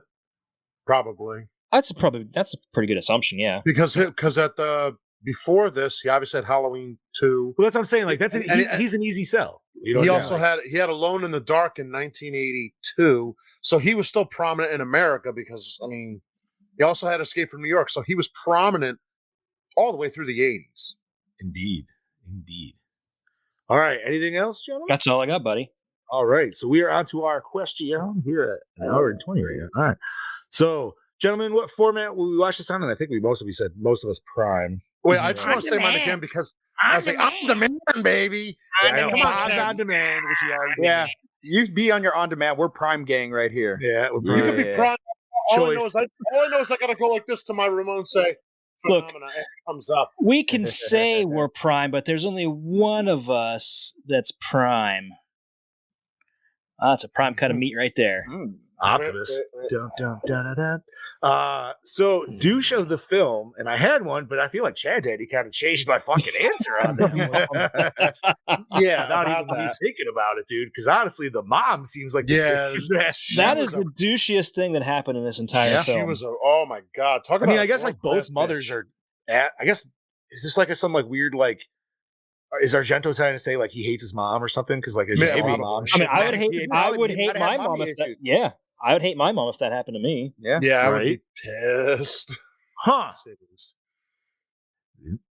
Walking out on that's my vote. At least that's my vote. Definitely in the middle of opening presents too.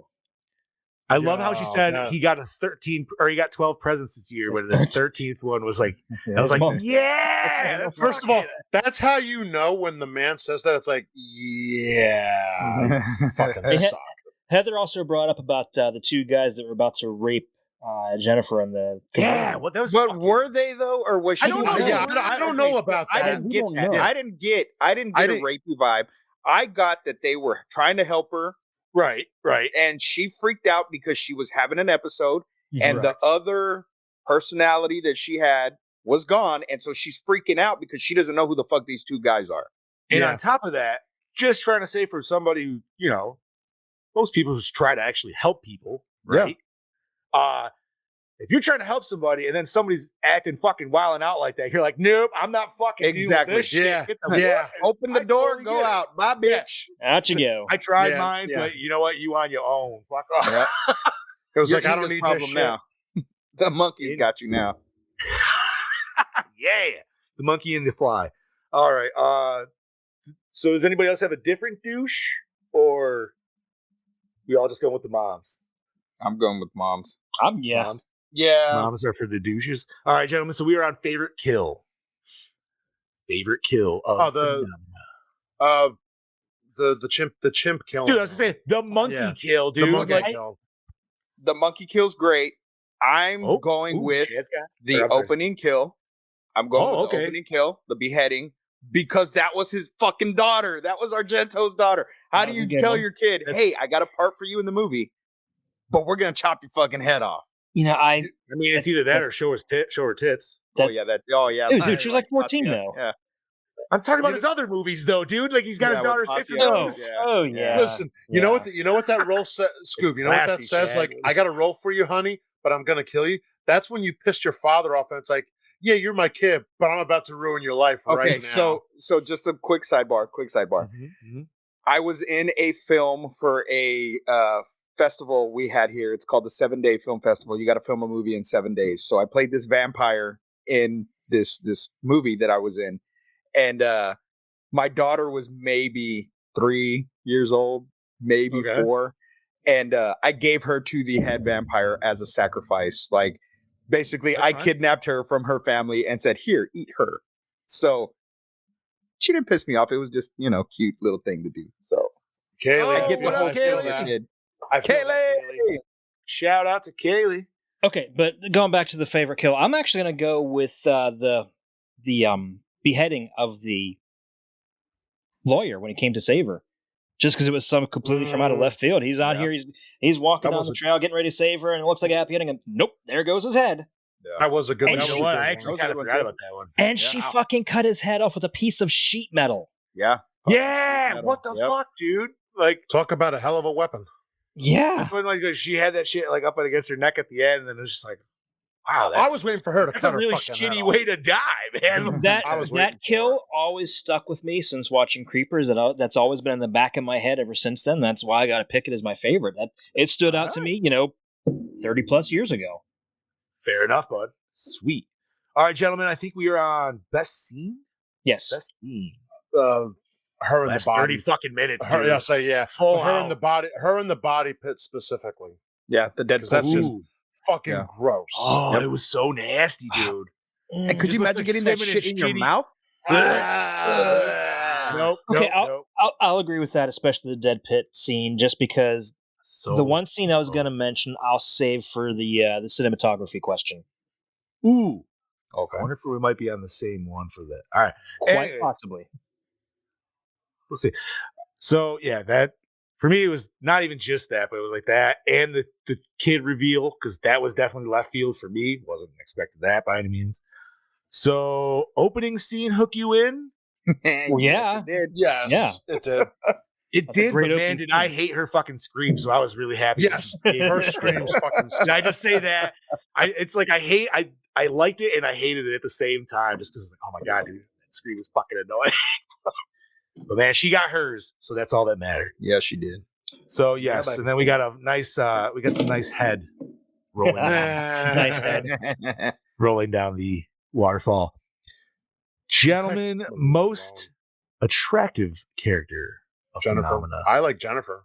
I can't say that. I can't say Jennifer because she was a child. Yeah. But Frau. Can I say adult Jennifer? I mean, her now. You could. She survived, right? Well, I mean, listen, I'm saying her then. It's not like I was You around. think Frau? She's not All right. 15 I'm going to say the Frau because she was Frau? kind of cunty, and I like that. I thought that the headmistress wasn't too bad herself. Wait. Yeah. Oh, the okay. first one that came in and like stole the poster? No. Yeah. Well, that's Yeah, the that's head- not yeah. Frau? That's the That's not- That's the No, no, headmistress, no. right? Okay, Frau well then is- the headmistress. Frau was the one that picked her up at the airport. Okay. Right. Yeah. Yeah, no, All the right, headmistress. then we were on the that's same what I page of headmistress then, right? meant. Yes, because she was Yeah. cunty. Yeah. Mm. She could dominate me anytime. Man. It's like, Especially in that she would- classroom That's scene when terrible. she was getting mad. yes. And, yeah. It's like she would take you back to her private room and take that little gray suit off and have like the sexiest fucking leather that's lingerie Did you guys on. watch? Yep. Did you guys watch Oh. With the League? garters and everything. Yes. Did you watch the League at all ever? Yes. All right. Remember when Ruxin was doing the work flirting thing with the judge? Yes. Yeah, she's the chick that's gonna have you on your all fours in a fucking dog collar, dude. Like your ass is gonna hurt a little bit before you get out of that room. Oh shit! To answer Heather's question, I believe Jennifer Connelly was 15 when she did this. Yeah, She so was. can't look she at was her young. like 14 that. or 15. Wrong and news. Now, adult Jennifer Connelly. That's a totally Oh, different yeah. story, Chef's kiss. and All day, every day. especially career opportunities, Jennifer Connelly. She was Yes. very buxom. alrighty. So, you know what? This is actually probably one of my favorite questions. Did the score set the mood? Okay, when they No. actually used the score, yes. When they used music, yes. no. Correct. Okay, then I agree with that. When we went music video, except for Iron Maidens, I feel like that one kind of fit. Actually, yeah, for that scene. And I feel like that's why I love the fucking song, but Yes. that's why I also like that scene better, because I was like, okay, she's running around, she's kind of panicking, she's like, you know what I mean? Like it kind of felt with like I the said, tempo of it. the only scene that I didn't feel it fit was one Johnny said. Yeah, that fucking glove scene. That was the only one that didn't fit, but the rest of it, it was really good. Well, another one that didn't fit for me, was when she got in the boat and she was trying to escape at the end from the little fucking freak kid. And Oh yeah, it didn't fit crazy there high either. opera, dude. Yeah. Like, "Oh," and it's like, what the fuck is going on right Yeah. here, dude? I'm like, Yeah. the volume level of the music for when it comes in versus the movie, that bothered me too. I will say that. And I don't know if maybe that's just my thing. Maybe it was supposed to feel more music video. Yeah. Bossman did say MTV. You know what I mean? Yeah, he did. But to me personally, if I was making that, I would at least have turned that a little bit down Just to the tone of the rest of the movie. But so I say the score set the mood 50% of the time. Well, It's 50-50. the actual score. Yeah. Now, best song. Iron Maiden. Yeah. Iron Maiden is my favorite. Iron Maiden, but with Motorhead as a close second. Very Motorhead close was second. great. Motorhead was great. Like, dude, I will say, man, the soundtrack for this movie would be fucking kick ass regardless, dude. Yeah, it would. It's like the Demon It's one of those soundtrack. soundtracks you fucking That's exactly what I was you thinking, throw dude. on in like a fucking 87 Trans Am. Throw your fucking jean jacket on and fucking just take the T-tops off and just fucking go. Oh, that sounds like a day in heaven. All right, gentlemen. So, favorite character. I'm gonna have to say Inga. easy, dude. The chimp. Ooh, the chimp. Good call. Inga. I'm still Love the chimp. I'm still going Donald. Yeah, I got to give it to Donald Pleasance. I liked him in a wheelchair doing that kind of like, you know. He also wasn't like crazy. He was like normal. Yeah, he No, wasn't but he was over the doing- top. he He was- was nice and reserved in this. Yeah. I should have said I didn't finish. He was in that mentor role, which I always enjoy. Yeah. what I Yeah. mean? Like, Yeah. It wasn't Loomis, and you should never always expect Loomis, obviously. Just because, No. like that. It wasn't Loomis, but it was another doctor. It was. Well, and and that's you where also- I'm kind of like it was almost close enough. Well, you you know also- what I mean? Like, Not only that, Loomis. I mean, yeah, Loomis. Everybody knows him pretty much for that. But remember, Loomis came much later. You know, he's a better detective than the fucking detectives were, dude. Of course he was. He was calling them out and everything in the beginning. It was awesome. But all right, so you guys say chimp. I mean, that's a very going with Inga. respectful one as well. Yeah, that's fine. I loved it, dude. I want a laser guided fucking monkey. Yeah, no shit. Guided monkey. Here he is. Come on, hey monkey, give me that. Give me that beer right there. Bink. That's right. Give me that bag of chips too. You're up. Give me Bring that me beer. my Grab weed, one for monkey. I'm sorry. Grab a beer It for wasn't yourself. laser guided monkey. It was nurse monkey. I wanted nurse monkey. You can teach it to do karate. Oh, I would have. All right, gentlemen, we are on. Was it scary? No ish. It felt more thriller-ish to me than horror, in my personal sense. No, because it wasn't really. You know, it wasn't. No, it wasn't horror.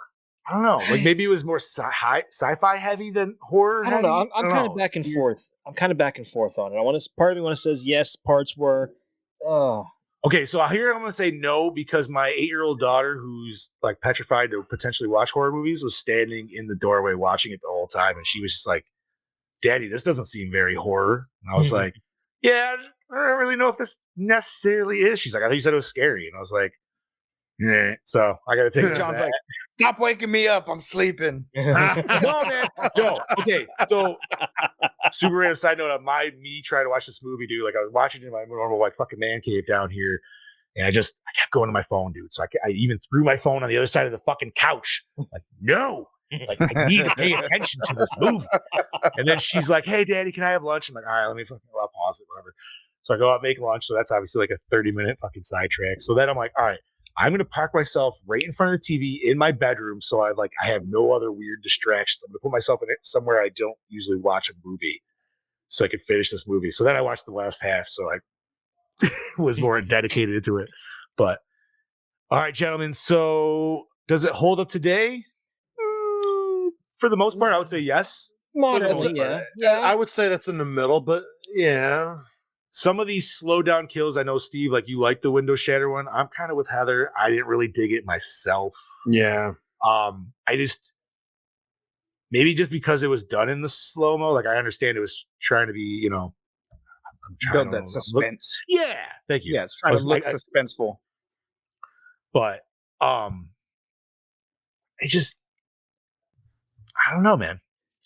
It wasn't necessarily my bag. It could use a reboot. A reboot? We'll get there. We will get there. Yeah. I will jump if I feel like it. No, we're still close. I will jump if I want to. I want to see you jump, Bob. I can jump. Show us that 2-inch vertical, brother. You are I don't know. solid. There's a movie with Woody Harrelson that says otherwise. Man, dude, like I can jump, but you are. I'm not saying you can't. I don't think you need to. Also, half the time. So, join us on the Patreon for the content with Bobby doing jumping. Right, pantsless. Naked. With my meat mountain hanging low. Hey. I just had a great idea for a future cosplay for Bobby. He's wearing like the radioactive man costume from The Simpsons with a pair of goggles, just running around going, "My eyes, the goggles do nothing." The goggles do nothing. My eyes, the goggles do nothing. So how was it? How was the acting, gentlemen? Actually, everybody was. It was really good, actually. It wasn't too over the top either. Everybody did what they needed. No, and that's one thing that's my bag about Italian movies, dude. At least the few that we have watched. Let me say, the overly like. Yes. Although I will say there were some of the Italian ones that TJ was throwing out to us in the beginning. They had like the motorcycle helmet killers. I did get in a couple of those. Yeah. I forget what that. There was one specifically where I remember, like I think it was like the chick, and there was one chick who was like that lesbian headmistress or something like that, or like she was like a principal or something. Like that was like. I can't. I'll have to go back to fucking like year 2 Gore N More. It's in there. It's there somewhere. That's right. The funny thing is, what you do is ask Boss Man, and I guarantee he'll know exactly what they are like that. Yeah. Well, dude, there was like he gave us in that time. He gave us like a whole. There was like a whole list of them he knew. He's like, yeah, that's the trope of these movies is motorcycle helmet killers. And I was like, that's a fucking trope, dude. Like, okay, I'm learning shit. So. Scoobs, we didn't get yours, but acting. I don't think it was anything like to brag about, but I mean it was good, like I said when we watched, the other Argento films, it's hard to judge acting when the voices are dubbed over. Even though it was the actors dubbing their own voices, it's just hard to judge the acting with the voices dubbed over that way because you don't really get the full sense of it. So I'd say it was pretty well done. I mean, nothing to brag about, but it was pretty well done. Word. All right, gentlemen, we are on to the next one, which would be the cinematography. So, Chad Daddy, you had a scene in mind specifically. Okay, so I really thought the cinematography was extremely well done in this film, and I'm going to cite a specific shot that I really loved, and that was the part right after Jennifer leaves the house, after she follows the fly. And you see this great tracking shot just going low and slow and just going all the way into the house, and it goes back to the closet. And it ends on an extreme close-up of that fly. I fucking loved that shot. Shit. Okay, bro. The whole movie, I'm kind of like, this isn't very, like, it's not shot stylized. But then when you hit with that, although I was stylized with the bus a little bit because we got that nice, like, shot down the bus of the car fall. You know what I mean? Like, I always enjoy that shit a little bit. But that in particular, yes, 100%, buddy. Love that was that a shot. great scene. And I'm guessing that's the shot you were thinking of too. That was 100%, dude. Fantastic. I was like, ooh, what do we got? It reminded me of a Tim Burton intro.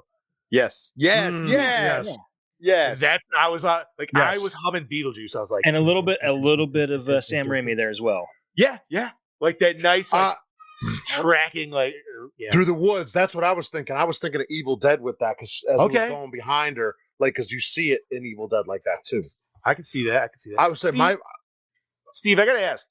This is a Freddy shirt, by the way, right? You're wearing. It is. It is Okay, the Freddy so I Krueger figured Dixon it- flannel, Nice.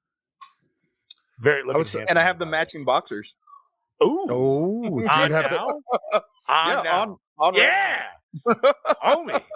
That's what I'm talking about. I would say All my right. favorite shot was definitely her first sleepwalking event we saw. Okay, baby.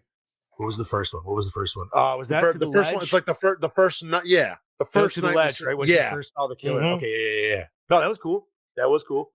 And what a crazy scene, dude! Like the ledge breaks, and then she like falls down in her coat, like barely. Yeah, somehow gets catches caught her, right and, like, there. holy shit, dude! That was bananas.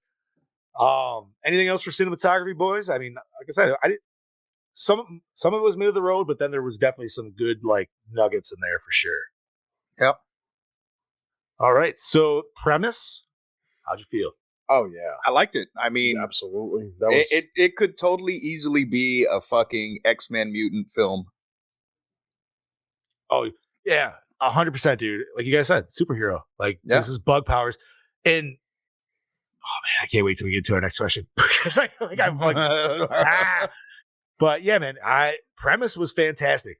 You got superpowers with bugs. You got murders going on, and you got a monkey. So you got three good things. A knife wielding monkey. What could go wrong? You got three nothing. things. A laser guided knife wielding monkey. I love that part of it. The laser guided monkey. It is. It's fucking fantastic. That was like my favorite part. I was like, oh, wow. I was instantaneously jealous. Oh, man. So, yeah, premise 100%, dude. It was fantastic. All right, gentlemen. Recycle, rewind, remake, or reboot. Reboot. I'm saying fucking reboot / remake, whatever. I don't care. Like, one of those two. Go with it. Give me some cooler bug scenes, even more. Like, especially like with they're like overtaking the school. Like, do some kind of Carrie-esque shit, dude. Where she starts really I wouldn't send it to a remake, but I really do I like this a lot more with each viewing, so I'm kind of on the fence there. Yeah, you just want to rewind? Half rewind, half remake. I mean, that's fine. Because you can still, that's the thing about the remake. You can always still enjoy the original. Exactly. Yes, this is true. It never gets rid of the original. And anytime anybody's like, oh, the remake sucks, well, don't fucking watch it. Whatever. Well, and with the reboot as well, I mean, it's a continuation of the same story. They're just rebooting the... We had this conversation about another movie, John. Recollect me, sir. I'm Rob Zombie's Halloween. Oh yeah, we got some deep. That's another conversation. I'm just saying. For cosplay wise.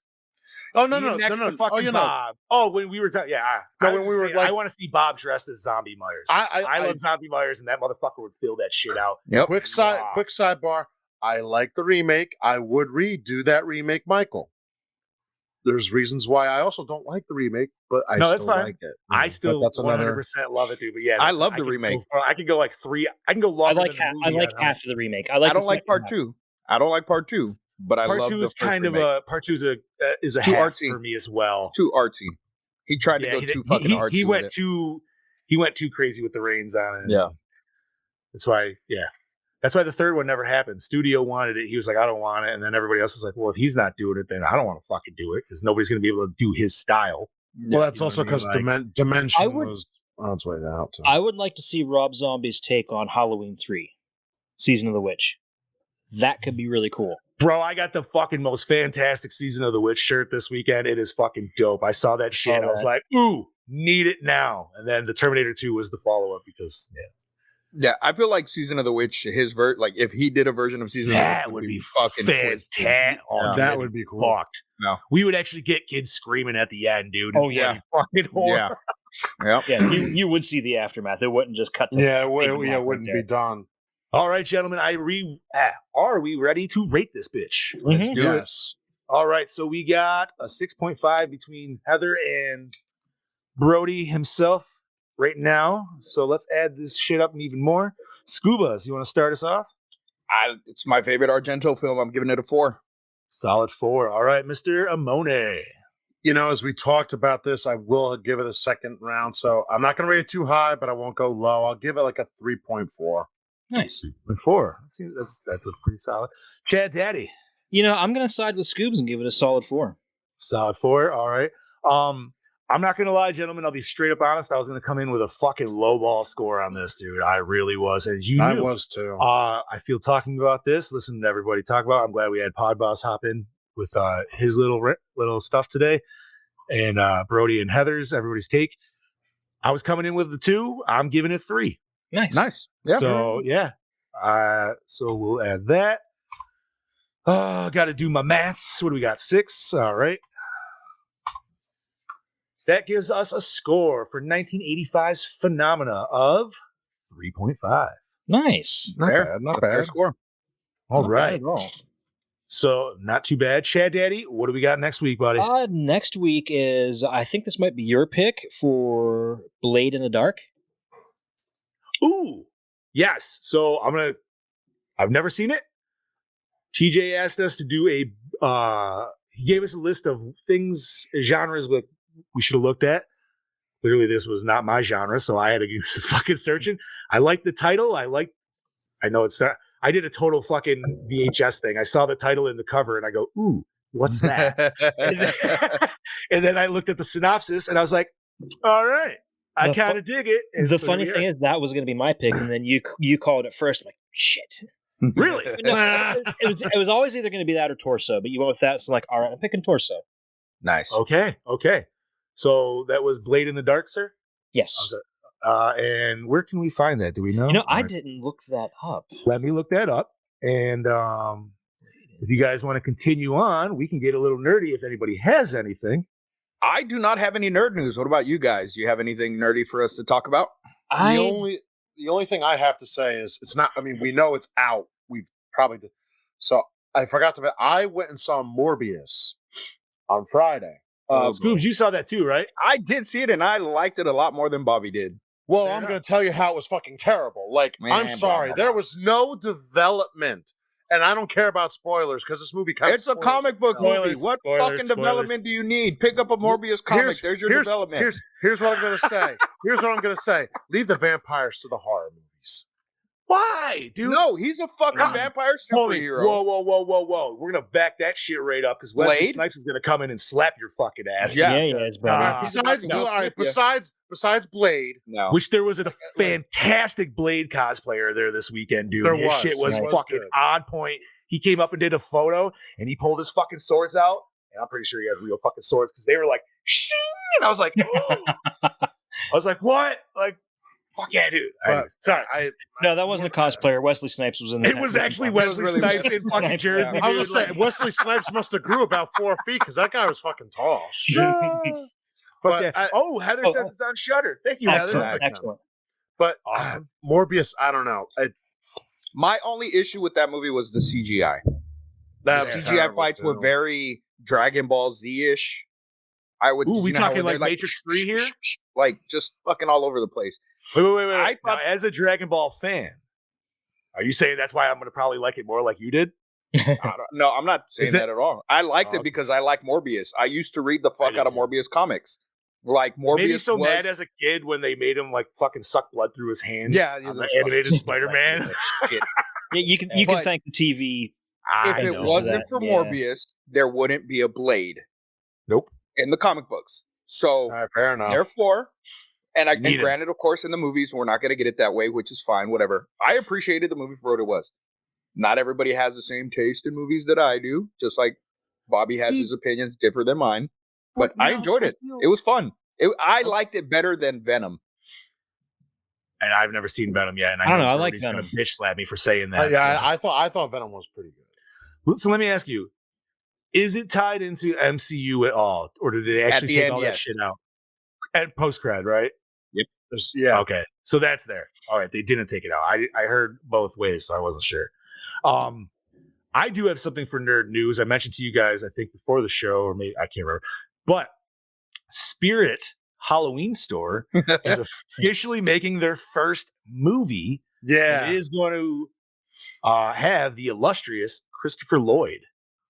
And that's all I got on it. I have nothing else. That's all they put out. They also just announced it too. Yeah, like literally today. I hope it's like him as like some weird mad scientist. I'm hoping that too. And it's like all their like the fucking animatronics. Dude, oh my god. Almost like a Five Nights at Freddy, but with Spirit Store animatronics. Oh, see, exactly. I was going the other way. I was kind of hoping he'd be more of like a professor, but like a crypt creeper style, and we're gonna get like multiple small stories of the weird. That'd be cool too. That would be really cool too. See, that sounds like it belongs in a Goosebumps episode.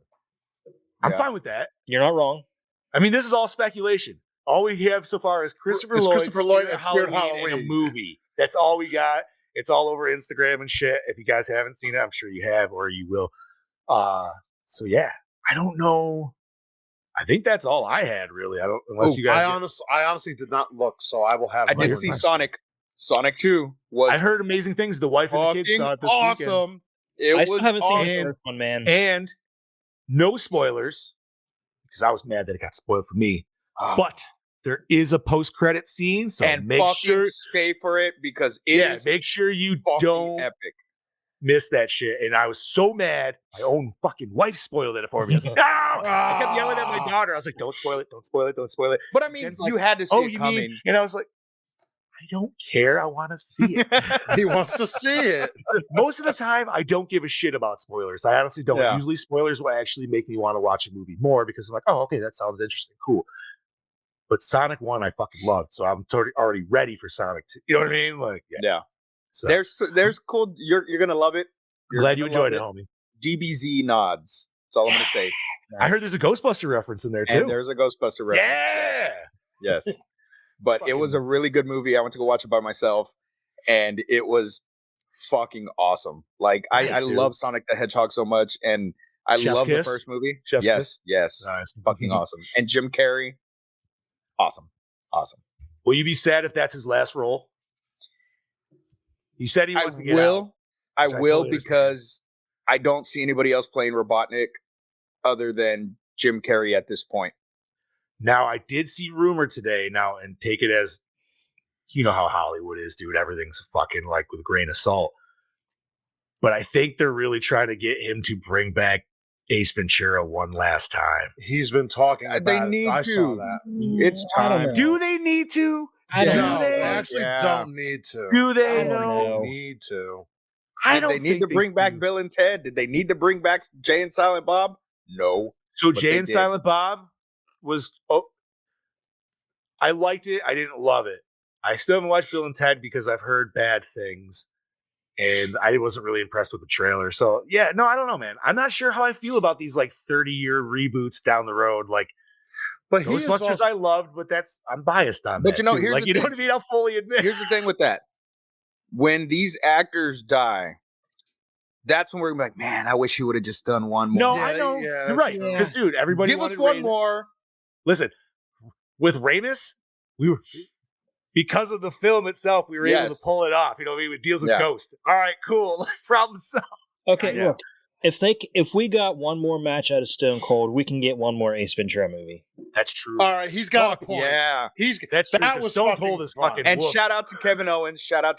I know you'll never see this, but shout out for taking care of Stone Cold in that ring because you fucking did a great job, and nobody's giving you credit for it. He took care of Stone Cold in that ring, like physically took care of him. I only just like kind of I made sure he didn't get hurt. Like he made sure he didn't get hurt. Like it was fucking great. Like Owens pulled off the villain role that he was supposed to pull off and took care of Stone Cold. Austin now, dude? He's 50, late 50s, right?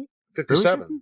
Yeah, he's got to be he's late 50s. He's late 50s. I mean, he was fucking jacked up when he was wrestling still, with the fucking leg braces. Well, yeah, and Vince fucking up the stunner was hilarious. Yo, Vince did not know what the fuck he was doing. He's still fighting too? He came out to have a beer with Austin. No shit. Or he fought. Who did he fight? Didn't he fight somebody? Is he still I don't jacked? remember. Yeah. Is He is, jacked? but he not as jacked It's like as old. he used It's to old be. man jacked. I gotta say, Now, and he's got really big bags under his eyes. I'm really surprised because Vince McMahon was always like the king of overselling the stunner. Yes, and horrible, Oh, funny, he and you really can tell. up Like, big time. you didn't see the stunner? I didn't see Okay. nothing, dude. So Stone Cold goes to get him. Vince fucking falls back into the rope. So Stone Cold has to get him again, grabs him, goes down for the stunner, and Vince just flops over. Doesn't sell the stunner at all. Just fucking flops over. That's disappointing. And It was terrible. It was terrible. I'm like, Jesus. Vince is known to get pissed off when somebody fucks up in a match. Mm-hmm. Yeah. And will bitch them out. And I'm like, what are you going to do? Yell at yourself in the mirror? Yeah. No, Triple H will yell at him. Yeah, I heard Well, there was something that's all nice I got with because Triple H we're coming up on the 2-hour mark. That's all I got. I gotta go to bed. It's time for bed. Yeah, All right, all I was going gentlemen. to say was don't forget, Spider-Man No Way Home comes out on physical release tomorrow. Pick that up. And once again, I want to remind everybody, if you want more of a deeper dive on this episode, go check out episode 16 of Lights, Camera, Exploitation. You can find it on any of the other podcast platforms, Spotify. But make sure you go to projectlouder.net to check it out first. Also, There's and one more lots of thing- other great podcasts there to check out. There's articles, a little bit of everything for anybody. I just have one more thing. I just want to give a shout out to my buddy Anthony. He just opened up the very first in my city Halloween store, year-round Halloween store. So shout out to Wild Wolf Halloween store. Congratulations on your opening today. And yeah, hopefully I'm gonna try to get him to be a sponsor for us. So yeah, we dude. can work on some shit. Yo, man, get it. Steve, you got it. You got the talent, man. Make him a fucking make him a little commercial, dude. I'll throw it in the audio all the fucking time. Hell yeah. Yeah, dude. We can I'm fucking down. do that shit. Fuck yeah. Absolutely. All right. Well, Scuba, you want to start us off on the sign out and we'll fucking wrap this bitch up. All right, ladies and gentlemen, as always, I am your host with the ghost, the Duke of the Dead, the Prince of the Paranormal, the Ghost Daddy, the Cryptid Keeper, Lord Scuba Cabra, saying, see you on Somewhat Supernatural. This is your killing machine, Bobby Ramone, saying we'll see you on the machine shop in the next couple of weeks. Stay tuned. Yeah, buddy. This is your Chad Daddy, your Dark Lord of Knowledge, saying, I got nothing else. I'm here. That's it. I'll see you bitches next week. And likewise with the Chad Daddy, I am only here, but that's all right because I love it fucking here. Oh, yeah. Was it 4? We're almost going on 4 years now, at least, I think. Dude, we are climbing up towards episode 200. We got to get I know. It's fucking insane. That's, what? Maybe episode 200 is the award show. I'm down. If we can get it ready by then, we could. I would rather have that close to the end of the year. That way we can, reflect on the year. No, you're right. You're right. Because that's only 16 win. So, all right. So we'll get some. We'll brainstorm. We'll get something. Yes. All right. So signing out, I'm the Fluff Master Supreme, Big Johnny D, saying thank you, Gorehounds, for staying tuned with us, and see you next week. Remember, sending them videos and stay fresh, cheese bags. Yeah.